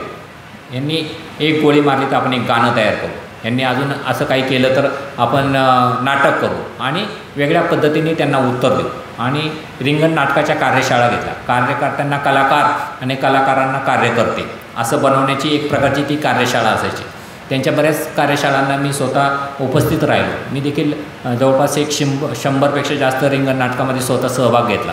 त्यावेळेला लोक म्हणायचे अरे तू तर प्रधान सचिव आहे आणि तू असल्या कुठल्या गोष्टीत जातो. मी म्हणते अरे ही एक खूप मोठी गोष्ट आहे. आपल्या ज्या भाषणाने प्रभाव पडत नाही तेवढ्या एका नाटकाने, एका गाण्याने, एका अशा गोष्टींनी हा समाजामध्ये विचार पोचतो आहे आणि त्याचं पण एक वेगळं महत्त्व आहे. तर अशा पद्धतीने आम्ही ते आंदोलनं करत होतो. आणि जसं मी म्हटलं 16 साली तावडेला अटक झाली. पण डॉक्टर तावडे हा स्वतः ENT सर्जन आहे बरं का. आणि डॉक्टर तावडे सनातनमध्ये पूर्ण वेळ कार्यकर्ता जेव्हापासून झाला त्याच्या आधीपासून पण म्हणजे त्या काळामध्ये डॉक्टर दाभोळकरांना थेटपणे विरोध करणाऱ्यांमध्ये तावडेचं बऱ्याच ठिकाणी रोल राहिलेलं आहे की डॉक्टर दाभोळकर तिथं असले की तिथं जायचं, मग त्यांना त्यांच्या विरोधात पत्रकं द्यायचे, घोषणा द्यायच्या, त्यांचा कार्यक्रम बंद पाडण्यासाठी प्रयत्न करायचे. तर असाच प्रयत्न त्या जो हा होता साडविलकर, तर साडविलकरला घेऊन कोल्हापूरमध्ये त्यांनी तो प्रयत्न केला होता. साडविलकरने ती साक्ष पण दिली की ह्या तारखेला डॉक्टर दाभोळकरांचं व्याख्यान होणार होतं. आणि साडविलकर खरं तर शिवप्रतिष्ठानचा पण मेंबर होता वेगवेगळ्या. आणि त्यांनी ते सांगितलं, साडविलकरला नंतर आम्ही भेटलो पण होतो, त्यांनी सांगितलं की त्याच्याकडे 200 ते 300 तरुण मुलांची फौज होती. जसे शिवप्रतिष्ठानच्या त्या भिडेकडे एवढे तरुणाई होती तशी त्या एवढे तरुण मी स्वतः आणायचो. म्हणजे माझ्या एका हाकेसरशी 200-300 तरुण जमा व्हायचे. आणि मग त्यांनी सांगितलं इथं आपल्याला जायचं, इथं आंदोलन करायचं आहे. आणि मग त्याच्यामुळं हे तावडेला साडविलकर महत्त्वाचा वाटायचा. आणि मग सतत तावडे त्याच्या मागं लागलेलं असायचं की आपल्याला असं करायचं, आपल्याला तसं करायचं. आणि जेव्हा डॉक्टर दाभोळकरांचं भाषण होणार होतं त्यांनी आधीच सांगितलं की आपल्याला हे भाषण उधळून लावायचं वगैरे. आणि मग त्याच्याविषयीची साक्ष साडविलकरने दिली होती आणि त्या साक्षीला धरून मग ही पहिली अटक झाली. मात्र CBIचा ज्या पद्धतीचा तपास असतो, मला ते पण आश्चर्य वाटतं बरं का. CBIने कोणाला मारलं आहे असं कधी काही कोणाच्या ऐकण्यात नाही, किंवा कोणत्याही ह्याने देखील असं म्हटलं नाही की CBIच्या लोकांनी आम्हाला मारहाण केली. पण त्यांनी जो तपास केला वेगवेगळी पद्धत आहे त्यांची, काय त्याच्यासाठी म्हणजे सायको ॲनालिस्ट असं पण काही पद्धत असती. काही वेळेला वेगळा दबाव टाकून त्याच्याकडून माहिती काढणं असू द्या, किंवा वेगवेगळ्या पद्धतीचे आधी त्यांना जरी कळाला हा माणूस गुन्हेगार आहे तर सुरुवातीला त्याला लगेच त्याच्यावर अटक न करता काही दिवस त्याच्यावर वॉच करणं, त्याचे फोन टॅप करून ट्रेस करणं की हा कोणाशी बोलतो, काय बोलतो, ह्याची माहिती घेणं आणि पुरावे तयार करून मग पुढं त्याला त्या गोष्टीसाठी विचारणं की ह्या फोनमध्ये तू असं बोललेलं आहे, किंवा अजून काही गोष्टी. त्यांची एक वेगळी पद्धत आहे. मग पण ह्या तावडेने अजिबात तशा पद्धतीला काहीही जुमानलं नव्हतं. एकही गोष्ट तावडे बोलत नव्हता. एकदम शांत बसलेला असायचा, चेहऱ्यावर त्याच्या काही हावभाव नसायचे आणि आम्ही पाहायचो. आणि त्यावेळेला खरं तर अनिसला देखील संबंधित होते, हे सगळं होतं पुण्यामध्ये, त्यांचा सहभाग होता. पण तोपर्यंत असं वाटत होतं की डॉक्टर दाभोळकरची मारेकरी घेत असते. आणि तावडेने अजिबात ते एकही पद्धतीने हे सांगितलं नाही की हे नव्हते, दुसरे होते, काही सांगितलं. आणि आपल्या सर्वांना माहिती की दाभोळकरांचा खून झाल्यानंतर जवळपास 1.5 वर्षांनी पानसरेंचा खून झाला. पानसरेंचा खून झाल्यानंतर काही दिवसांनी कलबुर्गींचा खून झाला. आणि कलबुर्गींचा खून झाल्यानंतर काही दिवसांनी गौरी लंकेचा खून झाला. खरं तर प्रत्येक खुनामध्ये ज्या पद्धतीची पद्धत वापरली गेली की मॉर्निंग वॉकला निघालेले आहेत, त्यांच्यावर रेकी केलेली आहे आणि गोळ्या मारताना डोक्यात गोळ्या मारायच्या, म्हणजे जेणेकरून अजिबात माणूस वाचला नाही पाहिजे अशा पद्धतीचे हे वापरलेली पद्धत आणि फरार होत जायचं त्याच्यात. तर आणि सरनी सातत्याने ह्या गोष्टी सांगितल्या की हे सगळ्यांमध्ये लिंक आहे आणि ह्याच्या मागं सनातनच आहे. पण तोपर्यंत काही सापडलं. पण ज्या वेळेला गौरी लंकेचा खून झाला त्यावेळेला काही आरोपी कर्नाटक पोलिसांनी ट्रेस केले.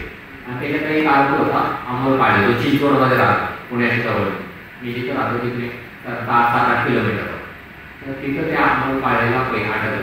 आणि अमोल काळेकडे एक डायरी सापडली असं सांगतात की मी काही खात्रीने सांगत नाही, पण पोलिसांशी जेव्हा संबंध यायचा त्यावेळेला त्या गोष्टी कळाल्या की त्याच्याकडे त्या डायरीमध्ये काही नावं होते.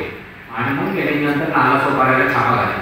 इथे छापा जेव्हा काढला होता साधारणतः मला ऑगस्टमध्ये कदाचित 10 ऑगस्ट 18 साली. म्हणजे हे 4 खून झाल्यानंतर जवळपास 40 लोकांना मारण्याची त्यांच्याकडं लिस्ट होती. एवढ्या लोकांना मारणार होते. आणि त्याच्यासाठी त्यांनी खूप लोकांना ट्रेनिंग पण दिलं होतं की कशा पद्धतीने शस्त्र चालवायचे. आणि असे सर्व अशा पद्धतीचे मुलं, म्हणजे खरं तर दाभोळकरांचा खून करणारा सचिन अंतुरे यांनी कळसकर आहे. माझ्या म्हणजे कळसकरचं वय काहीतरी 23 असेल आणि अंतुरेचं वय 21 असेल. आणि ते सनातनच्या संपर्कात आले त्यावेळेस 16 ते 18 अशा वर्षाची वयाची मुलं होती. आणि त्यांना तिथून हेरलं आणि जेवढे मुलं तिच्या त्या प्रभावात येतात खरं तर ह्या मुलांना एक प्रकारे त्यांचा ब्रेन वॉश करा, त्यांच्यावर सतत बिंबवलं जातं की जसं आज देखील सांगितलं जातं हिंदू खतरेने आणि धोका कसा यांच्यापासून आहे आपल्याला, तसं त्यांच्यावर बिंबवलं जातं की आपल्याला मुसलमानांपेक्षा जास्त धोका ह्या लोकांपासून आहे. मग ते हे जे धर्मनिरपेक्षता सांगतात, लोकांमध्ये हे प्रबोधन करतात अशा पद्धतीचं, आणि हे हिंदू धर्माचे पक्के शत्रू आहेत आणि सगळ्यात पहिल्यांदा ह्यांना मागलं पाहिजे आणि अशा पद्धतीने त्यांना ते बिंबवलं जाईल. आणि मग त्याच्यातून ह्या मुलांना त्याच्याचे पण कोणते मुलं हेरायचे हे देखील ठरवलं जाईल.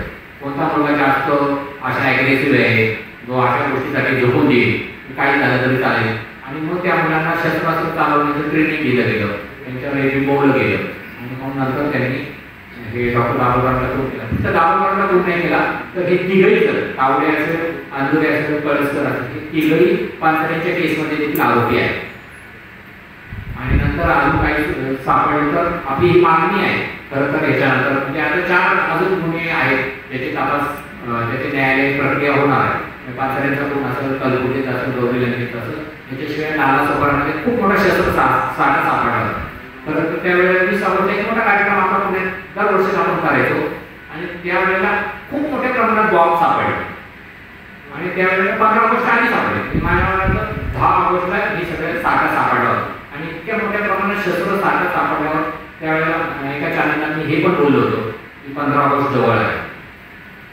हे अशा पद्धतीने जे बॉम्बस्फोट घडून आणणार आणि परत तो आज दुसऱ्यांवर झाला, करणारे वेगळे, आज जाणार तिसऱ्यांवर आणि हे परत नामे नेणार की अशा पद्धतीने होऊ शकतं की कदाचित 20 ऑगस्टला त्यांचं टार्गेट असेल की इतक्या मोठ्या प्रमाणात हे लोक पुण्यात चालतात, तिथं बॉम्बस्फोट घडून आणू शकत, काही होऊ शकत. पण तिथं मग तो वैभव असं किंवा कळसकर ह्या दोघांना पहिल्यांदा अटक झाली आणि मग सीबीआय त्यांना कळसकरला ताब्यात घेतलं.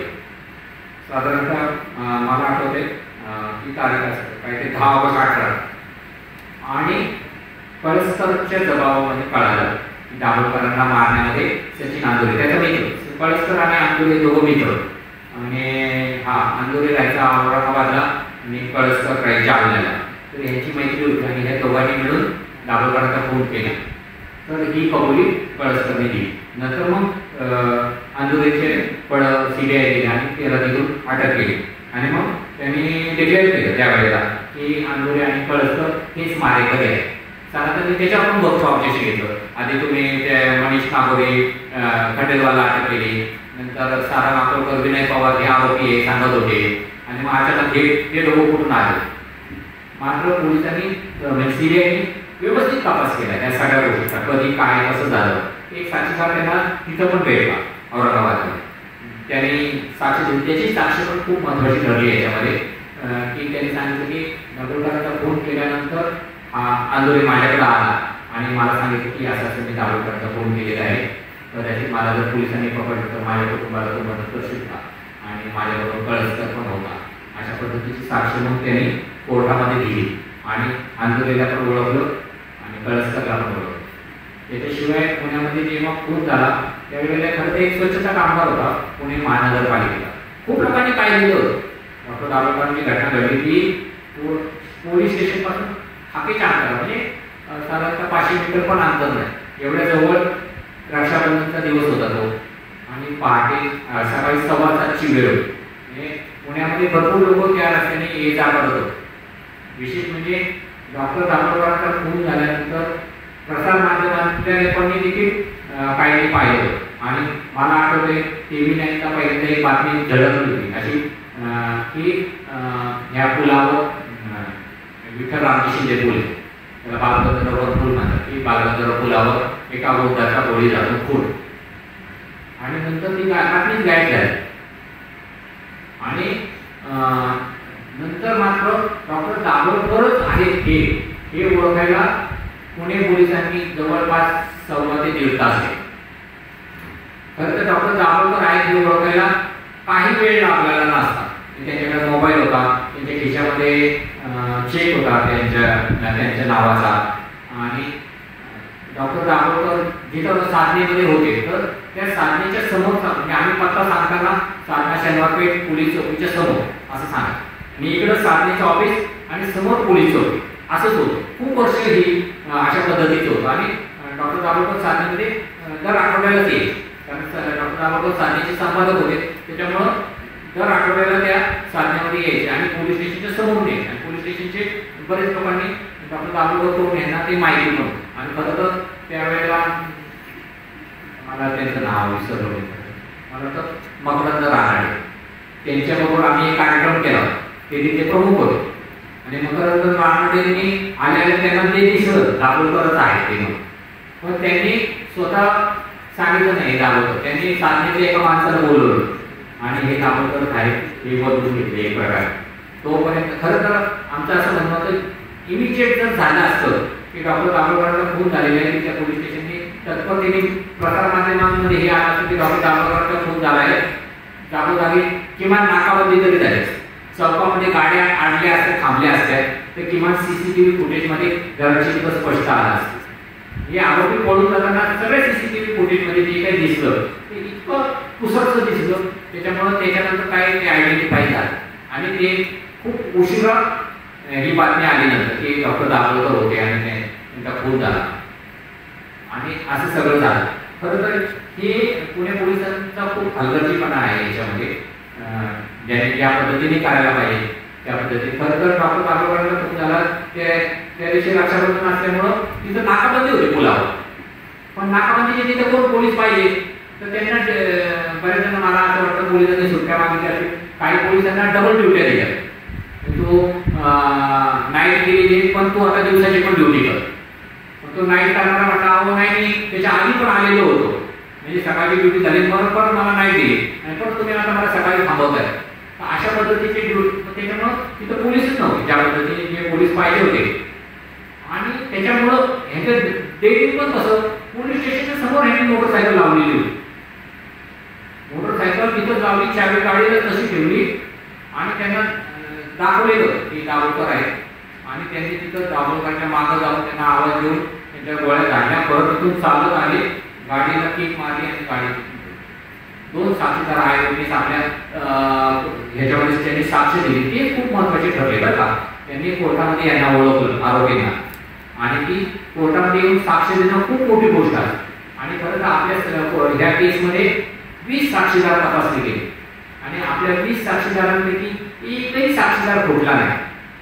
मला आठवते मालेगावच्या बॉम्ब ह्याच्यामध्ये इतके साक्षीदार फुटले की हिशोब नाही किंवा आमच्याकडे मोहसिन चिक्का त्याचा पण खून झाला होता तिथं तर असं डोळ्यासमोर खून झालं सगळे पुरावे होते पण नंतर नेतोच सुटले ते आरोपी पण आपल्या केसमध्ये आपण इतका फॉलोअप ठेवलेला होता किंवा हायकोर्टातर्फे निगराणी ठेवली होती CBIच्या तपासांवर त्या पद्धतीने किंवा आपल्याला जे नेमकी सर भेटले खरं तर डॉक्टर दाभोळकरांच्या या तपासात ह्याच्यामध्ये एकही पैसा न देता त्यांनी सुप्रीम कोर्ट असू द्या हायकोर्ट असू द्या किंवा ह्या पुण्याच्या ह्याच्यामध्ये देखील खूप मोठे योगदान दिले आणि एक कोटी पैसा घेतला त्या म्हणजे वकिलांनी आणि एक आपलं घरचं काम म्हणून काम केलं त्यामुळं आणि त्याच्यानंतर CBIचे जे वकील होते प्रकाश सूर्यवंशी म्हणून ज्यांनी देखील एकदम मनापासून ही केस लढवली आणि मी तर प्रत्येक तारखेला कधी एकही तारीख मी चुकवली नाही एक तारीख माझी त्यांनी चुकली होती कुठेतरी एका कार्यक्रमाला गेलो होतो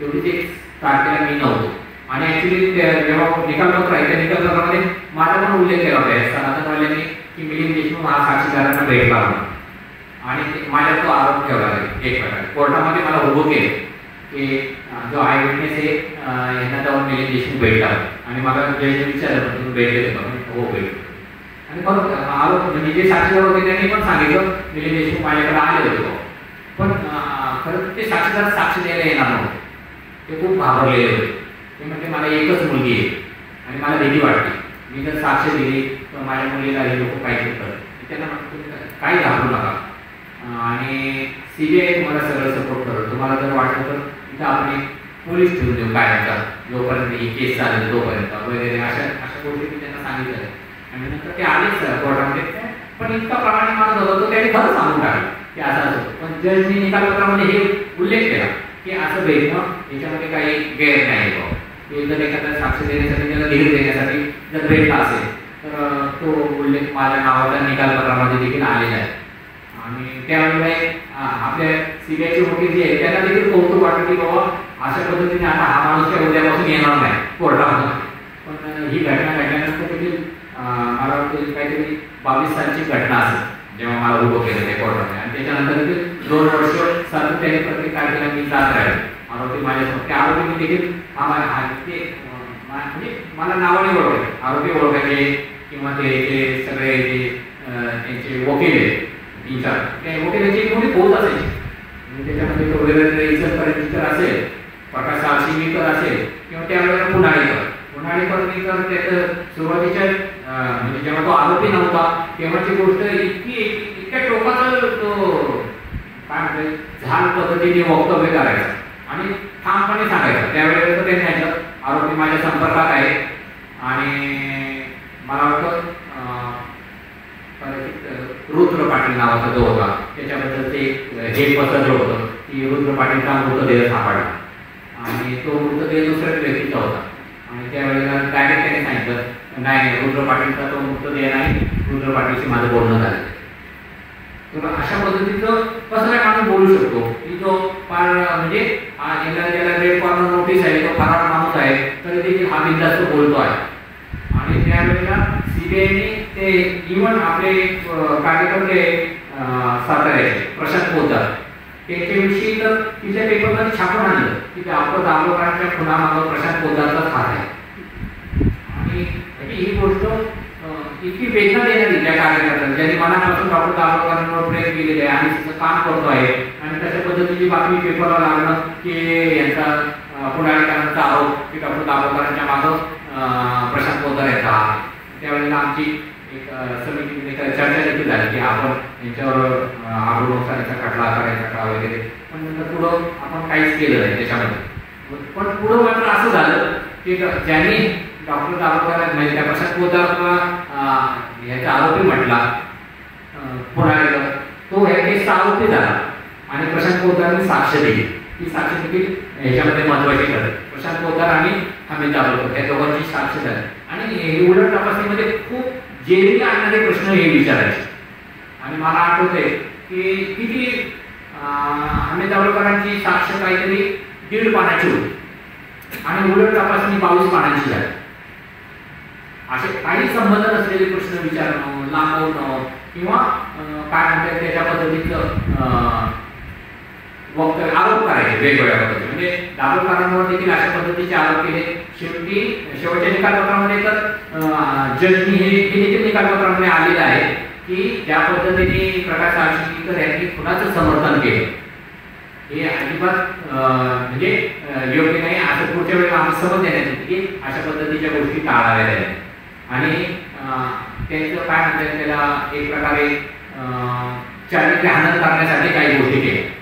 एक अंक दाखवला त्यांनी आणि ह्या अंकामध्ये अशा पद्धतीचं छापलं जातं तर काय नाही याचा खून होणार म्हणून.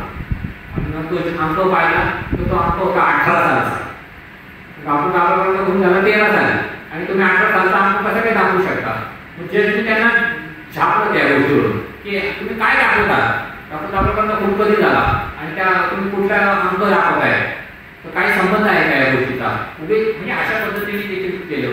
किंवा आयओ जे होते SR सिंग म्हणून जे सीबीआयचे प्रमुख होते त्यांच्यावर देखील खरं तर हा खटला चालू असताना शेवटच्या वेळेला पुनाळेकरांनी एवढं मोठं पंच पाठवलं होतं की SR सिंगवर कारवाई करण्यात यावी. त्यांनी आम्हाला खोट्या गोष्टी गोळा करून आम्हाला याच्यात गोवण्यात आलं आणि त्याच्यावर देखील चर्चा होती. पण जेव्हा त्यांनी जे आपले जज होते PP जाधव म्हणून खरं तर आपल्या केसमध्ये जवळपास 80% काम ज्यांनी केलं ते सत्यनारायण नावंदर सर होते आणि खूप चांगल्या पद्धतीचे त्यांनी ते सगळी केस चालवली. 80% केस त्यांच्या पुढे झाली आणि 20% केस म्हणजे ते PP जाधवांसमोर झाली. आणि नावंदर सरांनी स्वतः जाहीर केलं होतं की मे महिन्याची सुट्टी आहे माझी तर ही सगळी सुट्टी मी या कामासाठी घेईल, सगळं तारखा लावू आणि ह्या केसचा निकाल लावून मग मी दुसरीकडे माझी बदली जी झालेली आहे तिकडे जातो. पण सनातनला ते जाणवत होतं की ज्या पद्धतीने नावंदर सर सगळ्या गोष्टीच्या बद्दल फॉलो केत आहेत किंवा काही चुकीच्या गोष्टींना अडवत आहेत सनातनला त्यांनी आता वेळ काढूपणा केला आणि नाही आम्हाला अजून खूप हे विचारायचे, आमचे अजून बरेच साक्षीदार आहेत वगैरे, असं करून त्यांची पारबंदी होईपर्यंत थांबवलं. आणि नंतर जे पी जाधव आले ते देखील तशाच पद्धतीचे नावांतर ज्या पद्धतीने वागत होते त्याच पद्धतीने तशाच पद्धतीने त्यांनी तो सगळा तपास ठेवला. इव्हन चुकीच्या गोष्टी जेव्हा हे करायचे, विशेषतः वेळ लांबवणं किंवा साक्षीदाराला गोल गोल फिरवून तशा काहीतरी चुकीची साक्ष देतो का असं बघणं. एका साक्षीदारामध्ये त्यांनी तसा प्रयत्न केला. खरं तर तो साडवीकर नावाचा जो साक्षीदार आहे त्याच्यात काहीतरी 2 गोष्टी बोलताना चुकला आणि त्यामध्ये एका गोष्टीचा तावडेला फायदा झाला. तावडे सुटण्याचं कारण त्या साक्षीमध्ये थोडीशी काहीतरी ताकद करून काहीतरी गडबड झाली बोलताना त्यांच्याकडे. आणि ते देखील इतकं लांबवायचे तो माणूस कोल्हापूरवरून इथपर्यंत पुण्यामध्ये साक्ष द्यायला येणार. त्याचं असं म्हणणं होतं की बाबा मी काम करतो, माझा रोजगार आहे आणि मग मला तिथं यायचं जायचं, 2 दिवस माझे जातात आणि मग सगळं वेळ जातो आणि परत तुम्ही बोलवल्या तारखेला यायचं, माझं काही कमिटमेंट आहे, अशा काही गोष्टी होत्या. आणि सगळ्या गोष्टी काही लक्षात राहत नाही प्रत्येकाला. लक्षात ठेवणे एक वेगळी गोष्ट असते. आणि आता तुम्हाला अचानक तारीख विचारली, आता मी तिथे काही कागद ठेवलेले हातामध्ये, त्याच्यावरून जसं काही झालं बरं. म्हणजे एकदा मला ते पण आठवतं, जे आपले आयओ होते, आयओला देखील काही तारखा आठवत नव्हत्या. मग आयओने एक छोटा कागद ठेवलेला होता हातामध्ये आणि ते कागदामध्ये बघून काही गोष्टी बोलली. तर ह्याच्यावरती त्यांनी ऑब्जेक्शन दिलं. तोपर्यंत त्यांनी तो कागद कोणाकडे पास केला. त्याच्यावर एक खळबळ झाली की कागद याच्या हातात होता आणि आता तो कागद कुठे, तो कागदच आम्हाला पाहिजे वगैरे, किंवा तो कागद देखील तुम्ही ह्याच्यामध्ये जोडा वगैरे. पण त्यावेळेला आम्हाला सर म्हणजे असं काही आम्ही जोडणार नाही. आणि त्यांनी काही संदर्भासाठी कागद हातात घेतला तर त्याच्यामध्ये काही गैर सगळ्या गोष्टी काही माणसाच्या लक्षात राहणार नाही. त्यांनी स्वतः नोंदी केलेली आहे, ते काही कोणी त्यांना पुरवलेले नाही, काही नाही. पण आता ते सांगता यावं म्हणून असं काही गोष्टी ठेवलेल्या. तर अशा पद्धतीने या केसमध्ये अशा पण गोष्टी घडल्या की जेणेकरून कसा तापस लांबेल, कसा साक्षीदार चुकेल आणि त्याच्यामध्ये जे बोललं गेलं. पण आरोपपत्रामध्ये हे स्पष्ट झालं की ह्या गुन्ह्यामागं सनातनच आहे. आपल्याला जे पाहिजे होतं खरं तर ज्या पद्धतीने सनातन वेगवेगळ्या पद्धतीने आरोप करत होतो की सनातनला इव्हन डॉक्टर म्हणजे हे केसचा निकाल लागल्यानंतर देखील सनातनची पत्रकार परिषद घेतली आणि इतके दिवस मला वाटतं जवळपास 2-2.5 वर्ष वर्तक गायब होतं. कुठे ज्या दिवशी पुण्याला अटक झाली त्या दिवशी अभय वर्तक नावाचा माणूस जो गायब झाला त्याच्यानंतर डायरेक्ट केसचा निकाल लागल्यावरच उद्भवला पुण्यामध्ये पत्रकार परिषदेमध्ये. आणि परत त्याच्यामध्ये हे सांगायला की सचिन आंदुरे आणि कळसकर यांचा सनातनशी काही संबंध नाहीये आणि आमचे जे संबंधित लोक होते तिघही त्यांना निर्दोष सोडलेला आहे आणि हे सगळा खोटा प्रकार होता. पण ज्या पद्धतीचा निकाल दिलेला आहे त्या निकालामध्ये स्पष्ट सांगितलेलं आहे की म्हणजे तावडेला देखील सांगितलेलं आहे की तुमचा सहभाग स्पष्ट दिसतो आहे, फक्त फिर्यादी ज्या पद्धतीने हे सिद्ध करायला पाहिजे होतं तशा पद्धतीचे पुरावे देऊ शकला नाही म्हणून पुराव्याअभावी तुम्हाला सोडण्यात येईल. आणि तेच पद्धतीने पुढारीकारांनी वेगवेगळ्या भावेला देखील सांगितलेले. आणि त्याच्याशिवाय अजून एक कलम होतं UAPA म्हणून. तर तो जो ऍक्ट आहे तो अनलॉफुल ऍक्टिव्हिटी याच्याबद्दल लागेल होता तो ऍक्ट. आणि तो ऍक्ट लावण्यासाठी पण काही त्रुटी आहे. जो ऍक्ट लावण्याचा अधिकार ज्यांना असतो त्यांना काहीतरी बंधनं असतात. त्या बंधनामध्ये त्यांनी कोणत्या अधिकाऱ्याने तो ऍक्ट लावायचा आणि किती दिवसात लावायचा ह्या 2 गोष्टी व्हायला पाहिजे. खरं तर ह्या पिरियडमध्ये एक मोठा कोरोना काळ देखील होऊन गेला आणि कोरोना काळामध्ये काही गोष्टी थोड्याशा इकडे तिकडे झाल्या किंवा त्यावेळेला बऱ्याचशे साक्षी पण नाही झाल्या किंवा तो स्टे एक प्रकार स्टे राहिला त्या सगळ्या प्रकाराला. आणि जसं त्याने उल्लेख केला तर आम्ही देखील एका बाबाला पकडायला गेलो होतो नंदिनी जाधव आणि मी. आणि त्या बाबाला 7 दिवसाची PC झाली. मात्र आम्ही 2 जण 14 दिवस ICU मध्ये काढले. आणि मी तर व्हेंटिलेटरवर जाताच राहिलो होतो. सगळ्या पद्धतीचे हार्ट रेमडेसिवीर घेतले, प्लाझ्मा घेतला आणि परत इतकी वाईट परिस्थिती माझी झाली होती की आता परत येईल का नाही असं वाटत होतं. पण ह्या कोरोना काळात आम्ही दोघंही परत आलो त्या गोष्टीतून. हा होता एक मोठा काळ आपण सगळ्यांनी पाहिला. त्या काळामध्ये देखील ह्या काही गोष्टी घडल्या. त्याच्यामध्ये UAPA ऍक्टमध्ये 7 दिवसाच्या आत ते दाखल करायचं असतं, त्याच्यामध्ये डिले झाला. त्याच्यावर पण ताशेरे ओढले कोर्टाने. खरं तर त्या अधिकाऱ्यांवर पण ताशेरे ओढले की तुम्हाला हे काढायला पाहिजे होतं, गांभीर्य काढायला पाहिजे होतं ज्या पद्धतीने हा खून झाला आहे. आणि त्यांनी हे पण कोर्टाने निकालात हे लिहिलेले सचिन अंदुरे आणि कळसकर यांनीच फोन केलेला आहे, पण त्यांची सामाजिक आणि बाकीची कुवत बघता हे काही त्याचे प्रमुख नाही. याचा मास्टर माइंड वेगळा आहे, फक्त तो मास्टर माइंड शोधण्यामध्ये पुणे पोलीस असेल, CBI असेल, हे अपयशी ठरलेले आहे. आणि आपण देखील म्हणजे आम्ही दाभोळकर असेल, मुक्त दाभोळकर असेल किंवा आम्ही समिती असं म्हटलेलं आहे की आपण ह्याच्यासाठी लढणार आहोत. पुढे हायकोर्टामध्ये आपण जाणार आहोत, वेळ पडली तर आपण सुप्रीम कोर्टामध्ये पण जाणार आहोत आणि हा लढा आपण देत राहणार आहोत. आताचा हा निकाल आहे, अंतिम निकाल नाही. आणि जन्मठेपेची शिक्षा झाली. खरं तर आपल्या वकिलांनी देखील हेच मागणी केली. आपण अजिबात अशी मागणी केली नाही की यांना फाशी द्यावी. आणि त्यावेळेला खरं तर असं काहीही बोलणं झालं नव्हतं. म्हणजे अनिसं म्हणून आपल्या वकिलांना आपण सांगितलं नव्हतं की तुम्ही अशी डिमांड करा. आपल्या वकिलांनी स्वतःहूनच अशी डिमांड केली की यांना जन्मठेप देण्यात यावी. आणि जेव्हा विचारलं गेलं तर खरं तर आपण देखील फाशीच्या विरोधातच आहोत. म्हणजे बऱ्याच वेळा आपल्या भूमिका अशा राहिल्या की खूप देशांमध्ये असं आहे की फाशी देऊ नये. ह्या गोष्टीवर बऱ्याच देशांमध्ये हे मान्य पण आहे की फाशी दिली जाऊ नये. आणि आपल्यामध्ये आपले जे पूर्वगामी विचार करणारे लोक आहेत त्यांचा देखील ह्या गोष्टीला विरोध आहे. आणि आपण देखील अशी भूमिका घेतली की फाशी देऊ नये, त्या माणसाला एक सुधारण्याची संधी मिळाली. आणि फक्त आपण असं विचार करतो की ज्या मुलांना काय माहिती, त्यांना दाभोळकरांचे नाही, त्यांनी एक पुस्तक वाचलं ना भाषण ऐकलं, त्यांना दाभोळकर कोण हेच माहिती नव्हतं. खरं घटना घडल्यानंतर ज्या पद्धतीने ते प्रसार माध्यमांमध्ये या सगळ्या गोष्टी येत राहिल्या तेव्हा काय, पण तोपर्यंत मी पाहिलं की ह्यांच्या प्रस्ताव अजिबात दिसत नव्हता. जेव्हा जेव्हा ते कोर्टामध्ये यायचे त्यांच्या हे पाची झालं. म्हणजे आता त्याच्यानंतर तर उन्हाळ्यात काही काळच आला. उन्हाळ्याला तशी हे देखील ज्या म्हणजे माझ्यामध्ये उन्हाळ्यात वाटत झाली काहीतरी 25 मेला आणि 5 जुलैला त्याला सोडलं. एक 25 मे ते 5 जुलै आणि एक मोठा काळ त्याने जेलमध्ये काढला उन्हाळ्याला. मग उन्हाळ्याला असं वाटत होतं दुसऱ्या दिवशी मला बेल मिळून जाईल, पण जो UAP ऍक्ट लागल्यामुळे लवकर बेल मिळाली नाही. आणि आता हा जो डॉक्टर तावडे याला तरी आता निर्दोष सोडलेला असेल, पण तावडेने 8 वर्ष जेलमध्ये काढलेली आहे. आणि 8 वर्ष जेलमध्ये यांना पॅरोल देखील मिळालेलं नाही 8 वर्षामध्ये. ही देखील एक मोठी गोष्ट आहे. आणि सचिन अंदुरे आणि कळसकर यांनी देखील 6 वर्ष काढलेली आहे. कारण त्यातून त्यांच्या एकूण 14 वर्षाच्या शिक्षेतून हे 6 वर्ष मायनस होती. ही गोष्ट वेगळी. आणि ते देखील हायकोर्टात जाणार आहे. पण हायकोर्टाचे इतके खटले हायकोर्टामध्ये पेंडिंग असतात की हा खटला उभा राहायला किमान 4 ते 5 वर्ष लागतात. तोपर्यंत काहीच होणार नाही. त्याच्यात जे काय ते शिक्षण त्यांना भोगावीच लागेल. त्याच्या पुढे उभा राहिला आणि त्याच्या पुढे पण काय निकाल देईल हायकोर्ट तेव्हा ते ठरेल. आणि काही निकाल आला तरी पुढे सुप्रीम कोर्टात जायचं का नाही जायचं हा अधिकार आपल्याला पण राहील, तसं त्यांना पण राहील. पण आपण ही गोष्ट लढणार आहोत. म्हणजे हा होता की ह्याच्यामध्ये सनातनच आहे हे निकालपत्रामध्ये स्पष्ट आहे. इतके दिवस सनातन जो काही हे करत म्हणत होतो आणि मला ते पण आठवत आहे.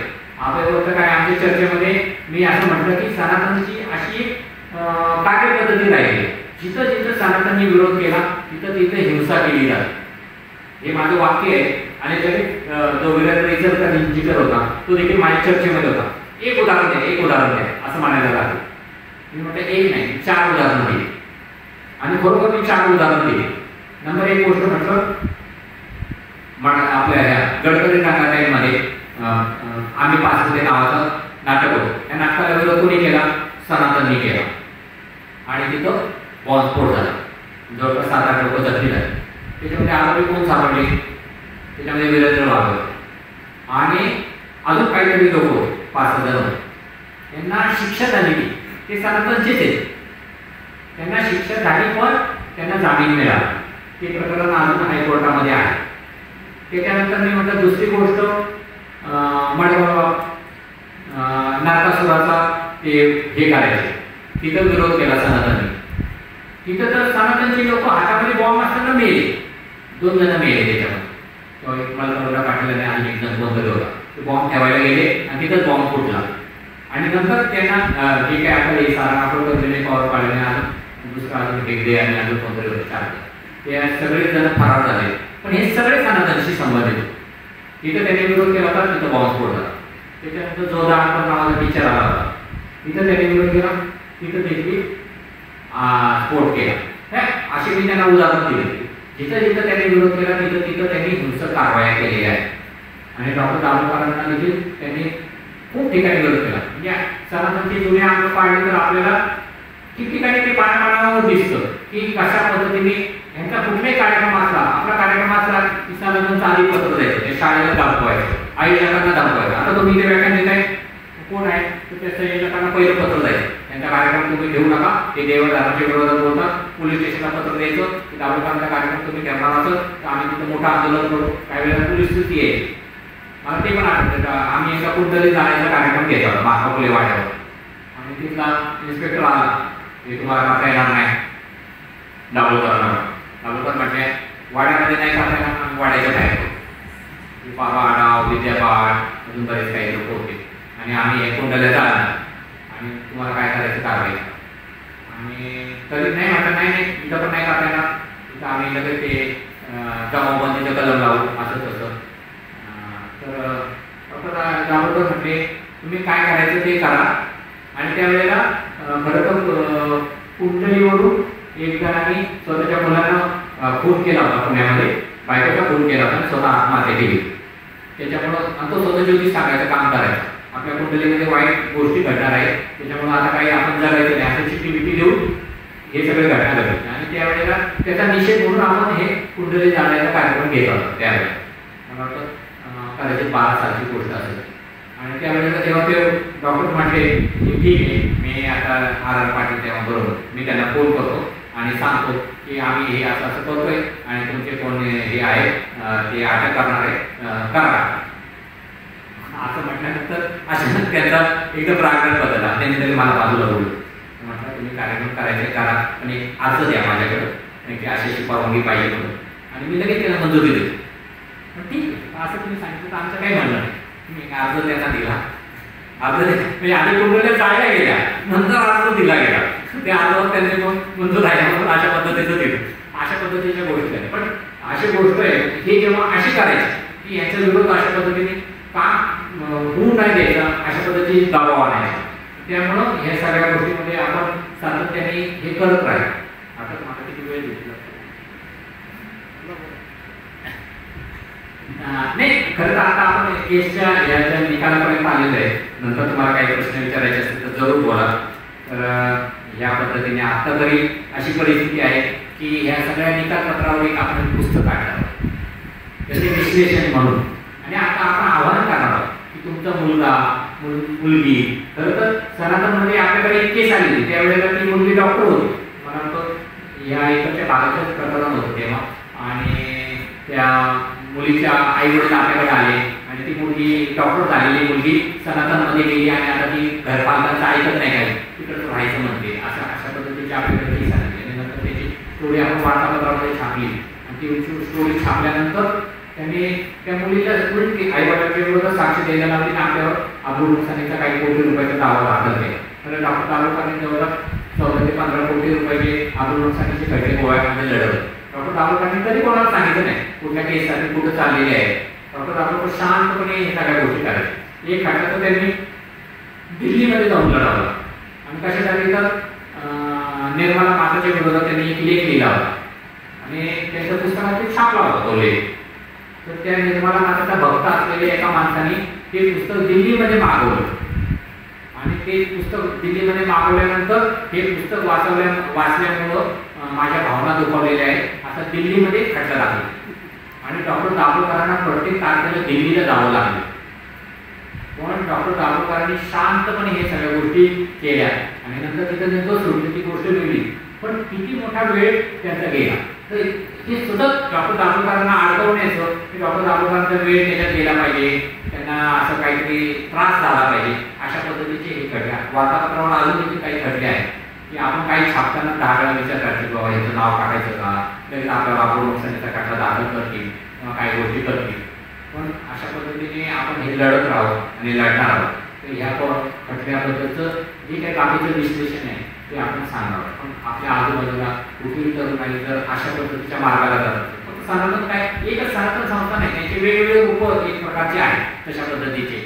मग ते युजन जागरण असं अजून बजरंग दल असं अजून कुठलं वेगळ्या नावाने ते काम करत असतील. जसं ते भिडे रुटीचं ते शिवप्रतिष्ठान होतं. आणि आकार विखारी प्रचार ते करतात. तर अशा पद्धतीने मुलांच्या डोक्यामध्ये कोणी झेलवत असतं तर आपला मुलगा कुठे चाललेला आहे, आपली मुलगी कुठे चाललेली आहे, त्यांचे काय विचार आहेत, त्यांना ही दृष्टी आपण द्यायचं काम आपण पुढच्या हे करायचं आहे. त्याच्यासाठी ते पुस्तकामध्ये खास ही गोष्ट टाकणार आहे की ज्याच्यामध्ये ते आव्हान असेल की याच्यापासून आपण सावध राहायला पाहिजे. तर आपल्याला खऱ्या पद्धतीने हा विवेक समाज बनवायचा असेल तर आपण ह्या मार्गाला जाता कामा नये. आणि अशा पद्धतीने जेवढं मला आठवलं तेवढं मी मांडलं आणि सर्वांनी शांतपणे ऐकून घेतलं. त्याबद्दल थँक्यू. आता माझं जरी संपलं असलं तरी प्रश्न कोणाचे असतील तर तुम्ही जरूर विचारा आणि जेवढे मला सांगता येतील उत्तरं देता येतील तेवढे उत्तर मी तुम्हाला देण्याचा प्रयत्न करेन. दाभोळकरांच्या आठवणी जागवत 20 ऑगस्ट 2013च्या हत्येच्या दिवसापासून ते परवा निकाल लागेस्तोवर जे काही कार्यकर्ता म्हणून कोर्टामध्ये हजेरीमध्ये त्यांच्या लक्षात आलं त्या सगळ्या गोष्टी त्यांनी मांडण्याचा प्रयत्न केला आणि आपल्याला एकूणच त्या हत्येचा तपास किती दिरंगाईने आणि किती खुबीने केला गेला आहे हे आपल्या समोर आलं. मी आपल्या सर्वांना आव्हान करतो की आपल्याला या केसच्या संदर्भात किंवा एकूणच या हत्येच्या निकालाच्या संदर्भात या त्यांच्या प्रतिपादनानंतर काही प्रश्न निर्माण झाले असतील तर ते जरूर विचारा. त्यांना त्याच्यातलं जेवढं शक्य आहे ते विचारते. कारण याच्यामध्ये खूप सारा वकिली भाग आहे. कारण आपण एक कार्यकर्ता म्हणून ते सगळं मांडलंय. पण मी जर न्यायालयाच्या बाजूने विचार केला तर साक्षी आणि पुराव्यांमधल्या ज्या सगळ्या घोटाळे आहेत ते खूप सारे कच्चे दुवे त्याच्यामध्ये मला दिसत आहेत. जेव्हा त्याच्याकडे पाहतो त्या बातम्या सगळ्या बघत होतो त्याचं जे काही वाचन पण आहे तुम्ही जर पुस्तक काढत असाल तर खरंच खूप चांगलं आहे.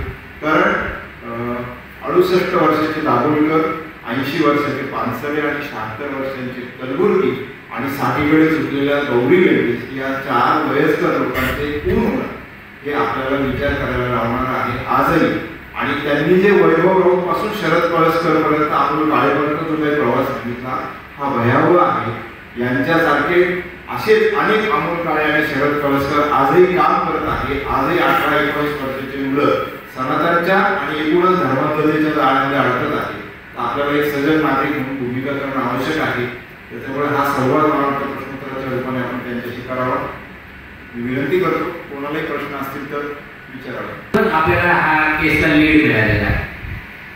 म्हणजे जी गौरी लंकेशच्या प्रकरणामध्ये त्यांनी शोधून काढलं काही फुटेज आणि त्या फुटेजमधून काही आरोपी पकडले गेले. खरं तर दाभोळकर, पानसरे, कलबुर्गी आणि गौरी लंकेश या प्रकरणामध्ये पकडल्या गेलेल्या सगळ्यांची संख्या मिळून 36च्या आसपास. आपल्याला फक्त 4-5 नावच माहिती आहे पण जवळपास वेगवेगळे. एक आरोपी तर माझ्याकडे आसामच्या ते कुठल्या तरी पेट्रोल पंपावर काम करत होता, तिथून त्याला पकडून आणला. म्हणजे आणि इतक्या साधेपणाने तिथं ते काम करायचे की चुकूनही ह्याचा ह्या पैसे काही संबंध असेल असं वाटणार नाही तशा पद्धतीने. पण कर्नाटक पोलिसांचे खूप मोठं योगदान आहे याच्यामध्ये. आणि जसं दुसरा प्रश्न होता की राजकीय एक प्रकारचं पाठबळ होतं का. खरं तर आपल्या महाराष्ट्रामध्ये आपल्याला माहिती आहे की त्यावेळेला राष्ट्रवादी आणि ह्यांचं सरकार होतं आणि त्यावेळेला हे मुदत संपत आलेली होती. आणि त्यावेळेला खरं तर डॉक्टर दाभोळकरांचा खून झाल्यानंतर या सरकारने तत्परतेने, खरं तर मला ते पण आठवते डॉक्टरांचा खून झाल्यानंतर मी साताऱ्यामध्ये होतो आणि कोणी प्रमुख कार्यकर्ता तिथं नव्हतं त्यावेळेला. ज्या वेळेला पृथ्वीराज चव्हाण आलेले होते, अजून आर पाटील आले होते किंवा हर्षवर्धन पाटील होते, बरेच जण मंत्री संत्री आलेले होते शैला दाभोळकरांना भेटायला आणि एकंदरीत. आणि त्यावेळेला मी स्वतः पृथ्वीराज चव्हाणांशी बोललो की डॉक्टर दाभोळकर तुम्हाला भेटण्यासाठी वेळ मागत होते आणि तुमच्याकडे अजिबात वेळ नव्हता. म्हणजे शेवटचं जे अधिवेशन झालं आणि त्यावेळेला त्यांनी असं कबूल केलं की आम्हाला 1 दिवस जरी मिळाला असता तरी आम्ही हा कायदा पास केला असता. मी म्हटलं डॉक्टर दाभोळकर तेव्हा तुमच्याकडं वेळ मागत होते, तुम्ही अजिबात वेळ दिला नाही, आज तुम्ही इथं आलेला आहे तर तुम्ही एक गोष्ट करा की आता पुढच्या अधिवेशनात करा असं न म्हणता तुम्ही लवकरात लवकर वट हुकूम काढा. आणि डॉक्टर दाभोळकरांचं माझं या गोष्टीवर बोलणं झालं होतं की डॉक्टर दाभोळकर म्हटलं की आता आपल्याला एक उपोषण करायचं साताऱ्यामध्ये आणि त्या उपोषणाची ही मागणी राहील की तुम्ही वट हुकूमच काढा. आता तुम्ही म्हणताय एका दिवसात जर मिळाला असता तर आम्ही हा कायदा केला असता तर तुम्ही आता वट हुकूम काढू शकता आणि हा कायदा लागू करू शकता. आणि आणि डॉक्टर दाभोळकर मला तेव्हा असं म्हटले, जर वट हुकूम काढता नाही आलं तर मग आम्हाला लेखी द्या की पुढच्या अधिवेशनात आम्ही हा कायदा पास करू. अशा 2 गोष्टी डॉक्टर दाभोळकर मला बोलले. पण माझ्या ते वट हुकूम पक्क लक्षात. आणि मग नंतर मी पृथ्वीराज चव्हाणांनाही म्हटलं की तुम्ही वट हुकूम काढा. आणि नंतर मला हे पण आठवतं मी पृथ्वीराज चव्हाणांना हे म्हटलं की आतापर्यंत बरेच मुख्यमंत्री होऊन गेले महाराष्ट्रामध्ये आणि आम्ही 18 वर्ष या कायद्यासाठी संघर्ष करत आहोत. पण जेव्हा तुम्ही मुख्यमंत्री झाला तेव्हा डॉक्टर दाभोळकर मला म्हटले होते कायदा करतील तर हे पृथ्वीराज चव्हाणच करते, असं मी त्यांना बोललो.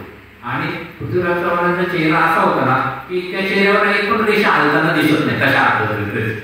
पण एक बारीकशी रेषा तेव्हा आली. आणि नंतर जे मी बोललो तेच शैला दाभोळकर बोलल्या की तुम्ही एक व्यक्ती म्हणून भेटायला आला असेल तर मला तुमच्याशी काही बोलायचं नाही, पण एक विचार म्हणून जर तुम्ही आला असाल तर तुम्ही ही गोष्ट करा.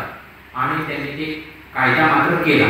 पण कायदा केल्यानंतर देखील त्यांना सतत ते की आपण हे केलेलं आहे आणि अजून परत सनातनवर आपण छापा टाकला तर कदाचित आपले मतं जाऊ शकतात का काय, ही कदाचित त्यांना भीती असावी. म्हणून त्या पद्धतीचा हस्तक्षेप झाला नाही.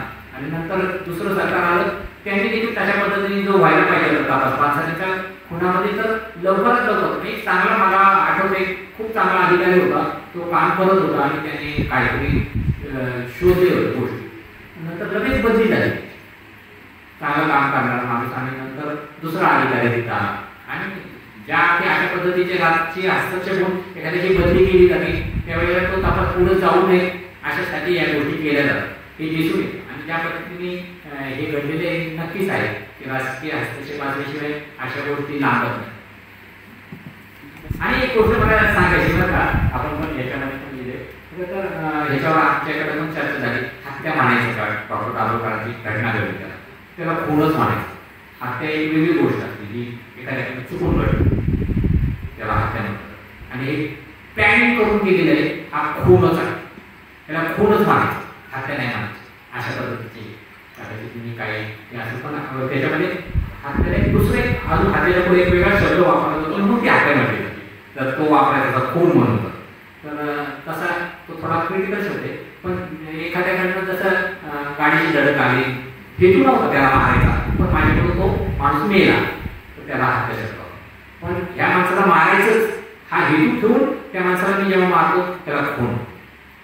आपण पण माझ्याकडे याच्या पुढे कधी पण वापरताना डॉक्टर दाभोळकरांचा खून असंच म्हणा.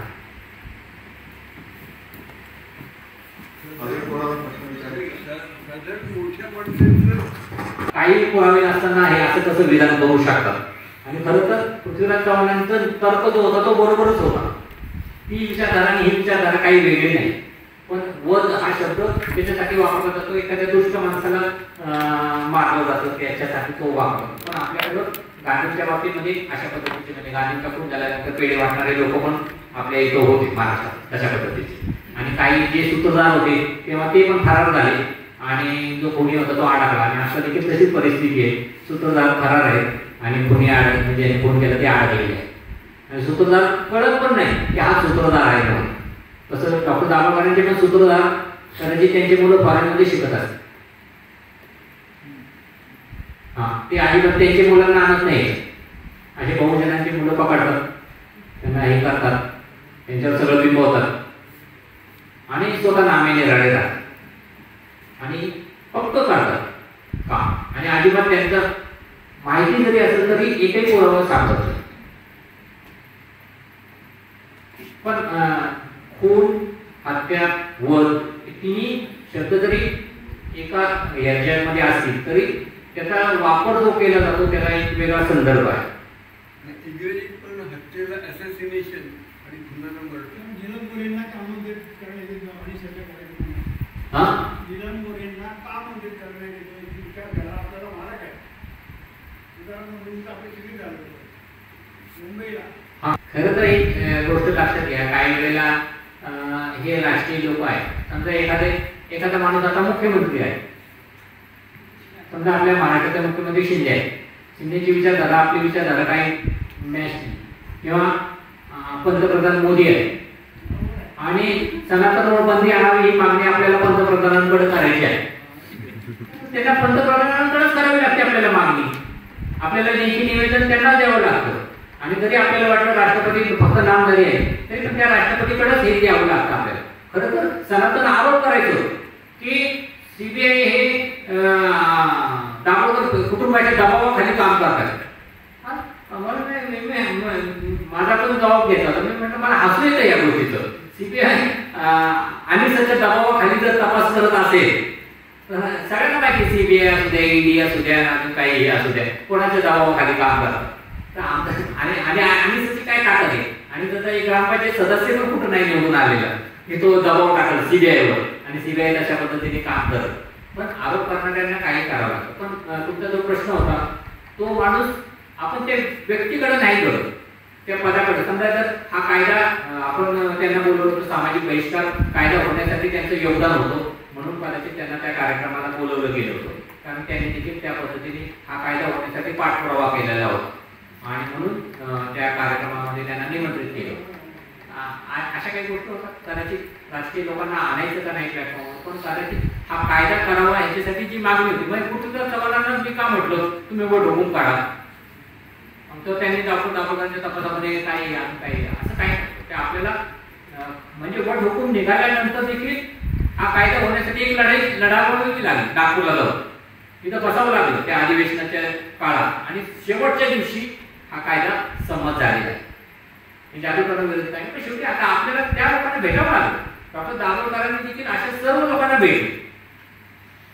म्हणजे काही ते वारकऱ्यांचं शिष्टमंडळ असतं, त्या वारकऱ्यांमध्ये असे खरं तर नाव त्यांचं वारकरी होतं, ते वारकरी नव्हतेच खरे, सनातनचेच लोक होते, पण त्यांनी वारकऱ्यांचे ड्रेस घातलेले होते आणि ते अशा पद्धतीने बोलायचे. पण डॉक्टर दाभोळकरांनी कन्व्हिन्स केलं, बरेचसे कलम कमी केले. त्यावेळेला देखील असं म्हटलं होतं की एवढे कलम कमी झाले मग काय कायद्याचा उपयोग, हे तर आता काय त्याला हे नसलेलं काय असं एक शब्द वापरला की काय त्याला पात नसलेलं हे दार नसलेला हत्यार. पण डॉक्टर दाभोळकर म्हणायचे सर्वसंमतीने झालेल्या 4 गोष्टी जरी असतील तरी त्या आपल्याला हव्या आहेत. आणि मी असं म्हणतो की त्याचे 12 कलम आहेत समजा, तर आता त्या अंधश्रद्धा नाहीये, त्या कायद्याने गुन्हा आहे. ते आता श्रद्धा अंधश्रद्धेचा भाग नाही राहिला. याच्यात तर कोणतंही एक कृत्य जर तुम्ही केलं तर तो हा गुन्हा आहे आणि याला शिक्षा आहे. ही खूप मोठी गोष्ट आहे. डॉक्टर दाभोळकरांचं मोठं योगदान ही गोष्ट आहे की त्यांनी ही भाषा बदलून टाकली. श्रद्धा अंधश्रद्धा नाही, ह्या गोष्टी ज्या केल्या जातील, एखाद्याला अंगात आला म्हणून मारलं जाईल, अजून काही केलं जाईल, त्याचे जेवढे कलम आहेत त्या आता अंधश्रद्धा नाही, त्या आपल्याकडं महाराष्ट्रामध्ये तरी गुन्हा आणि त्याला शिक्षा आहे. अजून कोणाला प्रश्न विचारायचा आहे? एस.एम. मुश्रीफ यांच्या वकील कारखान्यामध्ये तुम्ही म्हटलं ते मडगावचं बॉम्बस्फोट प्रकरणात 2 जे सनातनी मेले त्यांच्या हातातच बॉम्ब, त्याचा उल्लेख आहे. आणि रिपब्लिक चॅनलवर बऱ्याच वेळा त्या पुनाळेकरला बोलवलं जायचं आणि तो तिथं फारच आक्रस्ताळेपणे फार गोंधळ घालायचा रिपब्लिकवर. हे मला या क्षणी आठवलं. आणि त्याचबरोबर या खटल्याच्या संदर्भात आर पाटलांचं काय भूमिका होती? पहिले तर पुनाळेकर आक्रस्ताळेपणे बोलायचं ह्याच्यात काही डाऊट नाही. पुनाळेकर बरोबर तर माझा डिबेट पण आहे. आता मला तो आठवत नाही किंवा माझ्याकडे ते फुटेज नाही, पण त्यावेळेला मी असं बोललो होतो पुनाळेकरांची नार्को केली तर नक्कीच आरोपी सापडते. आणि त्यावेळेला पुनाळेकर अटक नव्हती झाली. बरं तुम्ही नार्कोचा विषय घेतला, ह्या सगळ्या तपासात नार्को टेस्ट वगैरे झालेलं का?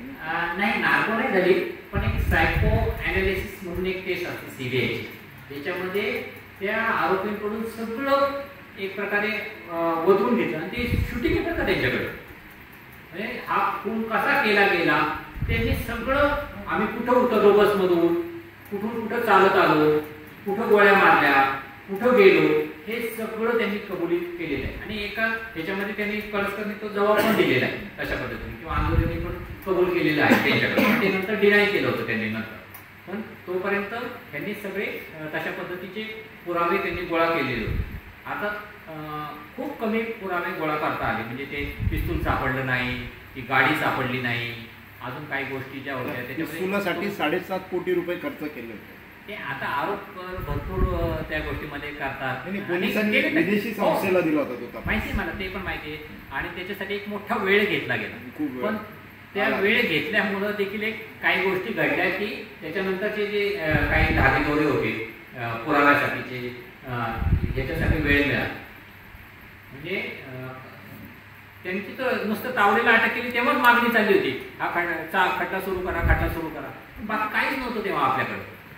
आणि गौरी लंकेश प्रकरणात जेव्हा आरोपी सापडले, मग खरं तर मी तेव्हा देखील म्हटलं की दाभोळकर, पानसरे, कलबुर्गी आणि गौरी लंकेश हे 4 खुनांमध्ये साधर्म्य आहे आणि याच्यामागं सनातन आहे हे सिद्ध करण्यासाठी ही एवढी गोष्ट पुरेशी आहे की दाभोळकरांची मारेकरी गौरी लंकेश प्रकरणात सापडले आहे. सॉरी, कदाचित ऐकलं नसतं तरी सांगतो. दाभोळकर, पानसरे, गौरी लंकेश, कलबुर्गी आणि गौरी लंकेश याच्यामध्ये एक समान धागा आहे, याच्यामागं सनातन आहे हे असं जे म्हणत होतो. या शिक्कामोर्तब केव्हा झालं? जेव्हा सचिन आंदोले आणि कळसकरांना शिक्षा झाली, या दोघांना शिक्षा झाली. पण ते आरोपी कुठे सापडले? तर ते दाभोळकर प्रकरणात नाही सापडले, पानसरे प्रकरणात सापडले नाही, कलबुर्गी प्रकरणात सापडले नाही, गौरी लंकेश प्रकरणात सापडले. म्हणजे ह्या 4थ्या प्रकरणात सापडलेला माणूस आहे आणि त्याच्या पहिल्या प्रकरणात शिक्षा झाली. हे 4 खून एका विचारधारेने केलेले आहे. हे जे आपलं म्हणणं होतं याच्यावर शिक्कामोर्तब झालं ज्या दिवशी ह्या खटल्याचा निकाल लागला. आणि अजून ते जे बाकीचे 4 खटले आहेत त्यांचा निकाल पण आपण वाट पाहतोय की ह्याच्यामध्ये पण त्यांना शिक्षा व्हावी. आणि कदाचित त्या ह्याच्या प्रकरणामध्ये मास्टर माइंड पर्यंत पण पोहोचावं. पण तुमचं जो अजून ते होतं मुश्रीफांबद्दलचं किंवा पुस्तकात काय बोललेला मडगावला जो ऍक्च्युली मुस्लिमांनी ते करकरेंबद्दल जे लिहिलेलं आहे त्याला अजून कोणी चॅलेंज केलं नाही तशा पद्धतीने. आणि त्या पद्धतीचे ते फुटेज पण आहे, त्या पद्धतीचे जे काही पुरावे त्यांनी दाखवण्याचा प्रयत्न केला. पण ह्या सगळ्या गोष्टी तोपर्यंत टिकतात. जेव्हा तुम्ही सिद्ध करायचं असतं त्याला खूप मोठी यंत्रणा आहे. जे म्हणजे राजकीय इच्छाशक्तीचा अभाव जो होता ना तो करकरेंच्या वेळेला झाला. करकरेंनी एवढ्या गोष्टी गोळा केल्या होत्या तत्परतेने हे त्याला मालेगावचं प्रकरणाचा निकाल लागला असता त्यांना शिक्षा पण झाली असते. एवढे पुरावे हातात होते यांच्या. पण राजकीय इच्छाशक्तीचा अभाव असल्यामुळं करकरेंना शहीद व्हावं लागलं. म्हणजे हिंदू दहशतवाद हा प्रकार पहिल्यापासून अस्तित्वात आहे. हो, म्हणजे कदाचित गांधीजींचा खून आरोपी सापडला नसता तर दुसऱ्यानेच केला हे पण सिद्ध केलं असतं त्याने. आणि तिसऱ्या लोकांच्या हात सुरू झाल्या असत्या. आता हा तपास आता हे कोणी कबूल करत नाही. पण तुम्ही बघा गांधींचा खून करताना आरोपीने कोणत्या प्रकारचे कपडे घातले होते हे कदाचित येरी भटकींच्या पुस्तकात सापडेल तुम्हाला. आपण पुढचा प्रश्न घेऊ. जसं आपण या कोर्टाच्या निकाला संदर्भात आपण हा कार्यक्रम घेतलाय, आपण विश्लेषण करताय. तसे 5-6 महिन्यापूर्वी साधारणतः या कोर्टाच्या निकालाच्या विरोधात काही हिंदुत्ववादी संघटना आहे त्यांनी पण एक कार्यक्रम घेतला होता. माझा काही मित्र आहे तो या सनातन संघटनेशी संबंधित आहे. मी तसं त्याशी नेहमी सांगत राहतो, मला अनिस आवडतं त्याच्यामुळे मी तसं कम्युनिकेशन करत असतो, तसं तो पण मला त्यांचं पाठवत असतो. तर म्हणून मग त्यांनी मला आग्रह केला की तू नक्की जा. यांना एक शाळेमध्ये होता कॉलेजमध्ये. तर मी उत्सुकतेपुढे 2दा त्या कार्यक्रमात गेलो. कुणीतरी डॉक्टर होते, सनातनचेच होते, 100-1 लोक होते त्यांचे, बहुतेक सगळे सनातन संस्थेचे होते. सगळ्यांचे फोन नंबर, फोटो वगैरे सगळे त्यांनी काढून घेतले. मी माझी माहिती दिली फोटोमध्ये, मला काही त्याची शंका नव्हती. तर मी 2 तास तो कार्यक्रम ऐकला. पण त्या कोर्टाचा जेव्हा हा निकाल ही जेव्हा केस चालू होती तेव्हा त्या डॉक्टरांचं जे असं म्हणणं होतं ते एक्सप्लेन करत होते. त्यांच्याकडे मोठं फुटेज होतं, एक मोठं पीपीटी होतं, एक 20-25 पानांचं पीपीटी होतं. आणि त्या पीपीटीमध्ये ते सर्व लोकांना सांगत होते की हा निकाल कसा चुकीचा आहे, हिंदुत्ववादी संघटनांवर कसा आरोप केला जातोय, सरकारी यंत्रणा, शासकीय यंत्रणा, न्याय व्यवस्था ही सगळी हिंदुत्ववादी लोकांच्या विरोधात काम करते आणि फार पूर्वीपासून चाललंय. तर हा अन्याय कसा वाढत चाललाय आणि आता पीक पॉईंट झालाय की आपल्या हिंदुत्ववादी संघटनांच्यावर केस दाखल होणार आहे, कदाचित त्यांना फाशी होऊ शकते, मोठी जेल होऊ शकतं.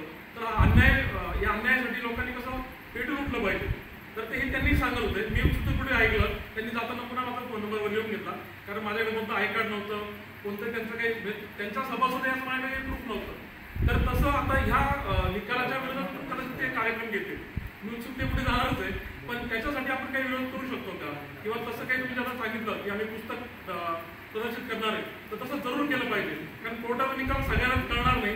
काही मोजके जे लोकसत्तामध्ये अनिलच्या वेबसाईटवर, व्हॉट्सअप ग्रुपवर येत आहे, खूप सुंदर येत आहे, निकालामध्ये छोटे छोटे पॉईंट्स दाखवत आहे. तसं निकालात जर पुस्तक आलं तर लोकांना, सामान्य लोकांना डिटेल सांगता येईल किंवा कळेल. कारण हे लोक ब्रेन वॉश करायचं काम करतात.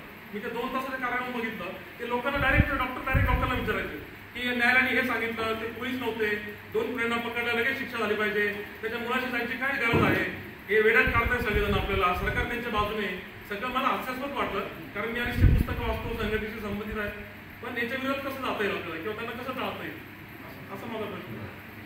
ॲक्च्युली त्यांनी बरेचसे प्रयत्न केले. त्यांनी एक पुस्तक पण लिहिलेलं आहे आणि निकालाच्या आधीच एक पुस्तक लिहिलेले आहे आणि थडाने म्हणून कोणतरी दिल्लीच आहे आणि तशा पद्धतीने आणि त्याच्यानंतर त्याच्यासाठी कार्यक्रम घेतले. त्याच्यासाठी काही माझ्यामध्ये 60 ते 70 परदेशी पाहुणे बोलवले होते त्यांनी आणि तो कार्यक्रम झाला होता तिकडे पुण्यातच मला वाटतं आणि अशा पद्धतीने सगळीकडे पसरवण्याचा प्रयत्न केला.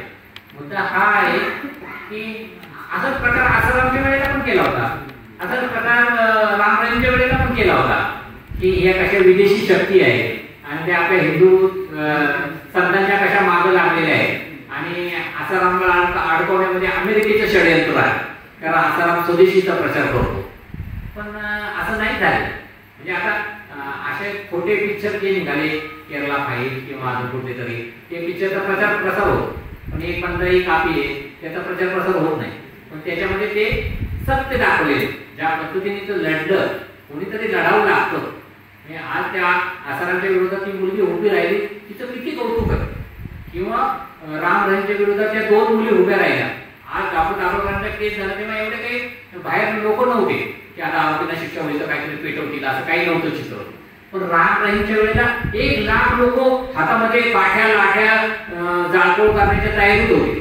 तुम्ही विचार करा त्या जजच्या ह्याच्यावर किती प्रेशर असतं. 1 लाख लोक रस्त्यावर असतील सगळ्या ठिकाणी थांबून आणि त्या साक्षीदारावर किती प्रेशर असतं. आसारामच्या केसमध्ये तर माझ्या मते 10 का 12 साक्षीदारांना मर्डर केलेले, 2-3 जणांवर प्राणघातक हल्ले झालेले, तरी पण त्यांनी साक्षी दिली. आणि मुख्य म्हणजे ते वकिलांनी ते लढवलं. आसारामच्या केसमध्ये जे वकील त्यांनी खरोखर लढलं त्यांचं पण फुटेज आहे, तशा पद्धतीचा व्हिडिओ आहे. असे कोणीतरी लोक आहेत म्हणून लढ. आणि आपल्याला माहित नाही का, म्हणजे मला देखील काही लोक म्हटले तुला भीती वाटत नाही का, आणि जसं हे तू एकदम त्या आरोपींच्या समोर बसलेला असतो, त्या आरोपींचे नातेवाईक तुला पाहतात किंवा सनातनचे लोक तुला पाहतात, ते बघा आणि काम करणं धोका आहे का नाही, तर निश्चित धोका आहे. पण मी देवरोडवरून पुण्यामध्ये 2 व्हीलरवर येतो आणि 2 व्हीलरवर देवरोड पासून परत पुण्यापासून देवरोडला जातो. ह्याच्यामध्ये जेवढा धोका आहे त्याच्या 10% धोका पण आनिसामध्ये नाही. जर मी 2 व्हीलर चालवणं बंद नाही करत तर आनिसामध्ये काम करणं कसं बंद करत. आणि आम्ही दाभोळकर आर्मी जॉईन केलेली आहे आणि आर्मी मधला माणूस कधी म्हणत नाही मला बॉम्बेवर पाठवू नका बघा. मी आर्मी मध्ये जॉईन होतो तेव्हा मला माहिती असतं मला काय करायचं आहे. आणि आमची जी लढाई आहे तर मी तर संत तुकारामांच्या गावात आहे. संत तुकारामांनी सांगितलंय शब्द हीच शस्त्र आम्हाला आणि त्या शस्त्राने आम्ही लढणार आहे. आम्ही त्याला धाक लावू, अजून चांगली हे करू, पण शस्त्रानेच ही लढाई आम्ही जिंकू शब्दाची. थोडक्यात प्रबोधनाची चळवळ बळकट करावी लागेल. बोल. आता आपण कोर्टाच्या निकाल संदर्भात बोलतो. सर आपण पुस्तक लिहिणार, त्याच्यात पुणे पोलिसांनी केलेल्या कारवाईची माहिती देणारच आहे, त्यांनी कशी दिरंगाई केली वगैरे. पण जो कोर्टाचा निकाल आहे जो दिरंगाई करतो, ज्याच्याने गुन्हेगाराला प्रोत्साहन भेटतं, ते आपण मेन्शन करणार आहात. आणि अशा व्याख्यानमालातून कोर्टाच्या कारवाईबद्दल पण काही आपण व्याख्याने देणार आहात. नाही, ऍक्च्युली खरं तर कोर्टाचा जो निकाल आलेला आहे ना त्याचा आपण आदर करतो, त्याच्या विरोधात आपण काही नाही करणार. आपल्याला असमाधानी असलो तरी आपण त्याच्या विरोधात पुढे जाणार आहोत, लिगली जाणार आहोत. त्याच्यामुळं कोर्टाचा आपल्याला काही अनादर करायचा नाही. जो निकाल दिलेला आहे शेवटी कोर्ट देखील निकाल जो देतो त्याच्या समोर जे येतो त्याच्यावर देतो ना. सीबीआय अपुरं पडलं, पुणे पोलीस अपुरे पडले, जज काय करणार आहे त्याच्यासाठी. त्याच्यामुळे आपण त्यांना अजिबात दोष द्यायचा नाही न्याय यंत्रणेला. आपण असं म्हणतो की अजून 4 खटले आहेत आणि संधी आहे जी चूक तिकडं घडली त्याच्यामध्ये सुधारणा करण्याची. हे काही बंद करू नका पाहिजे. आपलं असं म्हणणं आहे हे 4ही खुनामध्ये एकच यंत्रणा आहे, मास्टर माइंड पर्यंत अजूनही पोहोचता येईल. तुम्ही पोहोचा. आपण उल्लेख तो नाही करणार आहे, पण तरुणांना नक्कीच आवाहन करणार, तरुणांच्या पालकांना आवाहन करणार आहोत की आपले मुलं कुठं जात आहेत किंवा मोबाईलमध्ये काय बघतायत आणि जे बघतायत ते खरंच आहे का, जर मला एक व्हिडिओ दिसतो आहे त्याच्यामध्ये एक माणूस बोलतो आहे, पण हा खरं त्याचाच आवाज आहे का? आता AI तंत्रज्ञान एवढं झालेलं आहे की त्याच्यामध्ये काहीही करता येऊ शकतं. त्याच्यामुळे आपल्या पुढे जे दिसतंय त्याच्यात तुम्ही सत्यता तपासणार आहात का नाही. तर आपल्याला विवेकी नागरिक बनायचं असेल तर आपल्याला या सगळ्या गोष्टी कराव्या लागणार. एक विनंती होती, आता शब्द बोलले हिंदू दहशतवाद, माझी कोणती धार्मिक अस्मिता नाही आणि अजिबात असायला पण नाही. खरं तर हिंदू या शब्दाची व्याख्या विनोबांनी अशी केली होती, हिंसेला पाहून जो दुःखी होतो तो हिंदू, तशा अर्थाने. पण म्हणजे आता ही विनोबांची हे होती. किंवा महात्मा गांधींची अजून एक वेगळ्या पद्धतीचं होतं. जेव्हा हिंदू मुस्लिम दंगल झाली आणि आपल्याला माहिती ते पिक्चरमध्ये दाखवलेलं की एक जण माझा अंग सगळं पेट आहे, माझ्या मुलाला या मुसलमान लोकांनी मारलेलं आहे, त्याच्याकडे तुमच्याकडे काय उत्तर आहे या गोष्टीचं? आणि त्यावेळेला महात्मा गांधींनी असं उत्तर दिलं होतं, एक असा मुलगा शोध मुस्लिम की त्याच्या पालकांना मारलं गेलेलं आहे आणि त्याला तू वाढव, त्याच्या धर्मासहित वाढव, त्याच्या धर्माच्या विचाराने वाढव, तर तुझ्या अंगात जे काही द्वेष आहे तो हे होईल, कमी होईल. ही देखील गोष्ट आहे. धर्मामध्ये नीती सांगितलेली आहे, पण आपल्याकडं कर्मकांडाला धर्म म्हटलं जातं, शोषणाला धर्म म्हटलं जातं, नीतीला धर्म म्हटलं नाही. तर खरं तर प्रत्येक धर्मामध्ये नीती सांगितलेली आहे. आणि दहशतवादाला धर्म नसतो, तो दहशतवादच असतो. अजून कोणाला प्रश्न विचारायचे?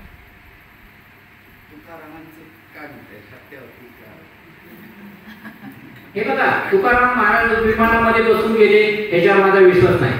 कारण ज्या सायकल नव्हती आली तेव्हा विमान कसं येईल? तेव्हापासून ही हत्या सुरू आहे. तिच्या आधीपासून कोर्टही नव्हतं काही नव्हतं म्हणून असे आपल्याकडं विचार करणाऱ्या माणसाला सॉक्रेटिसचा विषय तर पहिला प्यायला लावला इसवी सन पूर्व 500. तुकारामांचा काळ आता आहे 350 वर्षापूर्वीचा, पण सॉक्रेटिसला विष प्यायला लावलं हा इतिहास नीट लिहिला गेला. आणि 350 वर्षापूर्वी संत तुकाराम विमानात बसून गेले लिहिलं गेलं. आता संत तुकारामांना जर ह्या गोष्टी ओळखलं जात असत तर हा संत तुकाराम महाराजांचा वैचारिक खून आहे, तो कोणीही नाकारू शकणार नाही. आणि त्याच्यामध्ये काही विचारवंत, तथाकथित विचारवंत म्हणतो मी त्यांना, एखादे विचारवंत नाही. आणि तुकाराम महाराज म्हटले की उगीच माझं नाव मोरे म्हणून मी काही संत तुकारामांचा वंशज नाही, किंवा अजून काहीतरी मी कवित्व करतो म्हणून काही संत कोणाला म्हणा, जे कारण ते असे म्हणे आपले तोची साधू ओळखाव देव तेची जाणा, किंवा ती धोटा पाणी देव रोकडा सजेल. संत तुकाराम महाराजांचे अभंग चाकाची फटके ओढावे असे अभंग आहेत ते सगळे. मी त्याच्यावर एक छोटं पुस्तक लिहिलं होतं त्या काळामध्ये. मुद्दा हा आहे की अशा पद्धतीने आपण ओळखायचं तर आपण करायचं. काय केलं असेल बाबा, आज तुम्ही अशा पद्धतीने करता आणि त्याचे पुरावे नष्ट करता, त्यावेळेला तर कोणाला लिहिण्याचं स्वातंत्र्यच नव्हतं. महात्मा फुलेंना तरी संधी तरी मिळाली, त्याच्यावर मारेकरी पाठवले, त्यावेळेला त्यांच्याशी बोलतात. दाभोळकरांना ती संधी पण दिली नाही त्यांनी. दाभोळकरांना कदाचित संधी मिळाली असती तर कदाचित दाभोळकरांनी पण तो प्रयत्न केला असता. त्यांना म्हटलं ते थांब जरा, एकदा माझं बोलणं आहे मग तू हाताचा आवाज चाल हाय. सर, मी आता जे हिंदू दहशतवाद हा शब्द वापरला त्याला ऑब्जेक्शन घेतलं गेलं, तर मी तो शब्द मागं घेतो. मी सनातनी दहशतवाद हा शब्द आणि खरं तर मी तुम्हाला सांगतो, सनातन या शब्दाचा अर्थ नूतन आहे बरं का. तुम्ही आणि हा नूतन दहशतवाद असू दहशतवाद करता, तो हिंदू दहशतवाद करा. मुद्दा हा आहे, लक्षात घ्या की अशा पद्धतीने हे करणं मुद्दा आहे. ते हे करतात म्हणून आपण आपल्याला हे म्हणायचं आहे की शोषण ते कोणीही करणार असेल, आपल्या शोषणाला विरोध आहे ना. हा प्रश्न विचारायचा आहे.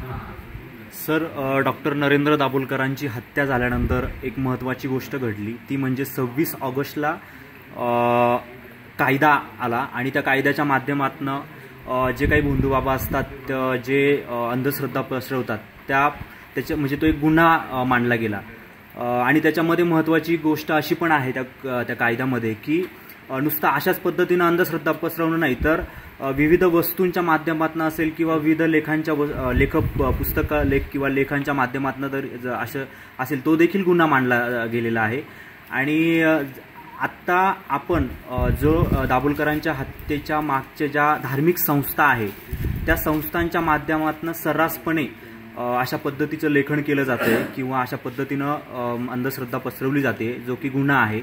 तर आपण एक दाभोलकर गेल्यानंतर जो कायदा अस्तित्वात आला, तर त्या दाभोलकर गेल्यानंतर आपण अनिच्छे कार्यकर्ते आहात, आपल्या माध्यमातून याच्याबद्दल आपली काय भूमिका राहिली किंवा काय प्रयत्न केले गेले? खरं तर या कायद्यामध्ये ज्या काही गोष्टी आहे ना, त्याच्यात खटला कोण दाखल करू शकतो, याच्यामध्ये कोणी पण खटला नाही दाखल करू शकतो. एक तर ज्याचं शोषण झालेले तो पाहिजे, त्याच्या फॅमिलीचा माणूस पाहिजे, किंवा जो दक्षता अधिकारी म्हणून नेमलेला तिथला अधिकारी आहे, त्याच्या समोर हा प्रकार घडलेला आहे, तो व्यक्ती पाहिजे. तर अशा पद्धतीने चमत्काराचं समजा चमत्काराबद्दल काही करून प्रयोग करून किंवा आर्थिक फसवणूक ज्याची होती किंवा दहशत केली जाते ज्याच्या विरोधात, त्या व्यक्तीने पुढे येणं गरजेचं. आपण कितीतरी केसमध्ये आपण गेलेले आहे पोलीस स्टेशनला, पण त्या की अशी काही ह्याच्याकडे काही विद्या नाही, तू घाबरू नको, पण तू गुन्हा दाखल कर, कारण तुला तो अधिकारी तुझी फसवणूक झाली आहे. बऱ्याच वेळा गुन्हे दाखल होत नाही. पोलीस स्टेशनला गेल्यानंतर अजिबात पोलीस उत्सुक नसतात FIR करायला. ते NC करतात, तुमचं कागद घेऊन घेतात, घरी पाठवतात, आम्ही तपास करू म्हणतात, काही करत. आणि पोलिसांना बऱ्याच जणांना नागरिकांना असं वाटतं माझा कागद घेतला म्हणजे आता काहीतरी होईल.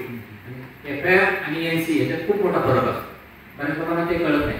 आम्ही कितीतरी वेळा पोलीस स्टेशनला गेलेलो आहे आणि FIR साठी किती तास बसावं लागलं याच्या पण आम्ही काही स्टोऱ्या लिहिलेल्या आहेत तशा पद्धतीने, की अक्षरशः काय काय कारण असतं. त्याच वेळेला कॉम्प्युटर बंद पडलेला असतो, नेट स्लो झालेला असतो, तो रायटर असतो तो चहाला गेलेला असतो, तो येतच नाही. मग अचानक साहेबांनी कोणीतरी दुसरं काम सांगितलेलं असतं. मग रात्री 12 वाजता ते सांगतात उद्या सकाळी या ना, तुम्हाला कागद देतो आम्ही.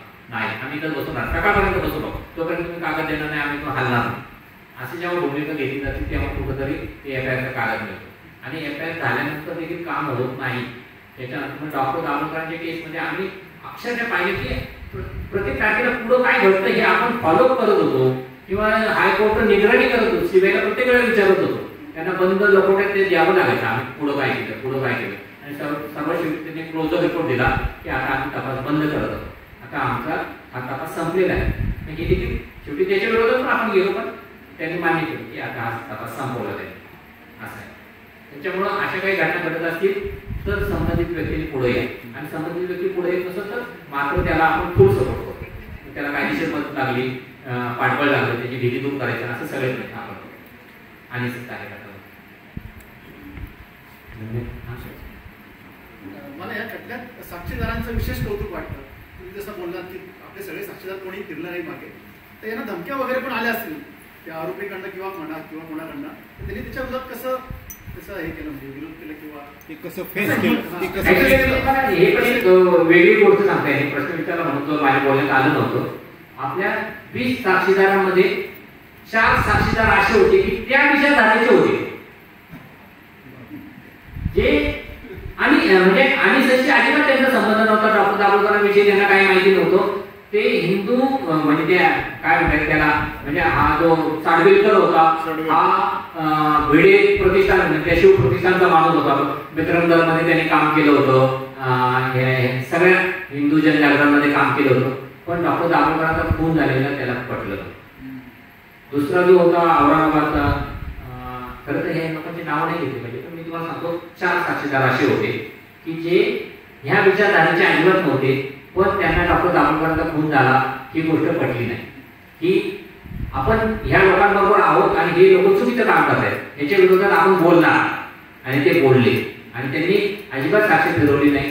कदाचित त्यांना कशा पद्धतीचं भीती वाटली असेल का नाही, वाटली असेल, साहजिक आहे. कारण की आजूबाजूला आपण पाहतो की साक्षीदाराच्या विरोधात अशा गोष्टी घडतात. खरं तर जो आय विटनेस होता तो पुण्याचा झाडू खात्यातला माणूस होता, इतका गरीब होता. तर तरी तो म्हटला, मला हे नंतर पेपरमध्ये जेव्हा सगळं वाचलं त्यावेळेला मला खूप असं हे होतं, डोळ्यासमोर माझ्या फोन केला आणि ह्या लोकांना काहीतरी शिक्षा झालीच पाहिजे, त्याच्यासाठी मी ठामपणे साक्ष देणार, सफाई काम करतो.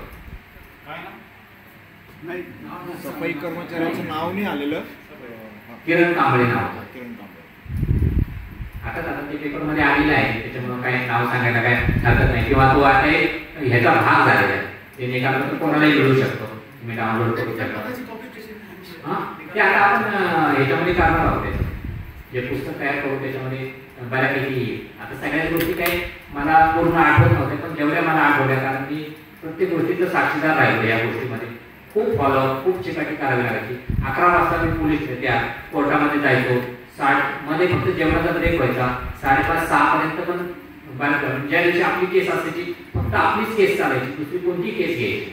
कदाचित फार इमर्जन्सी काही जामिनाच्या केसेस आल्या तर त्याला एक 10-15 मिनिटं जज वेळ द्यायची. पण तिथं बसून राहणं एक मोठं कष्टाचं काम होतं.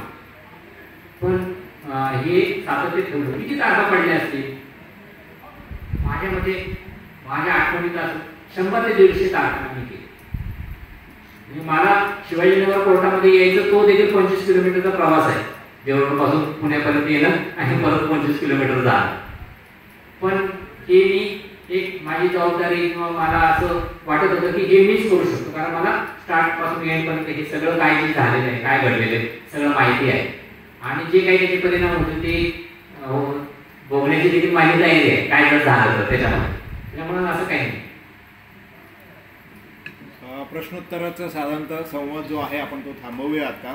आणि एकूणच या सगळ्या विषयाच्या पार्श्वभूमीवर मिलिंद देशमुखांनी एक त्यांना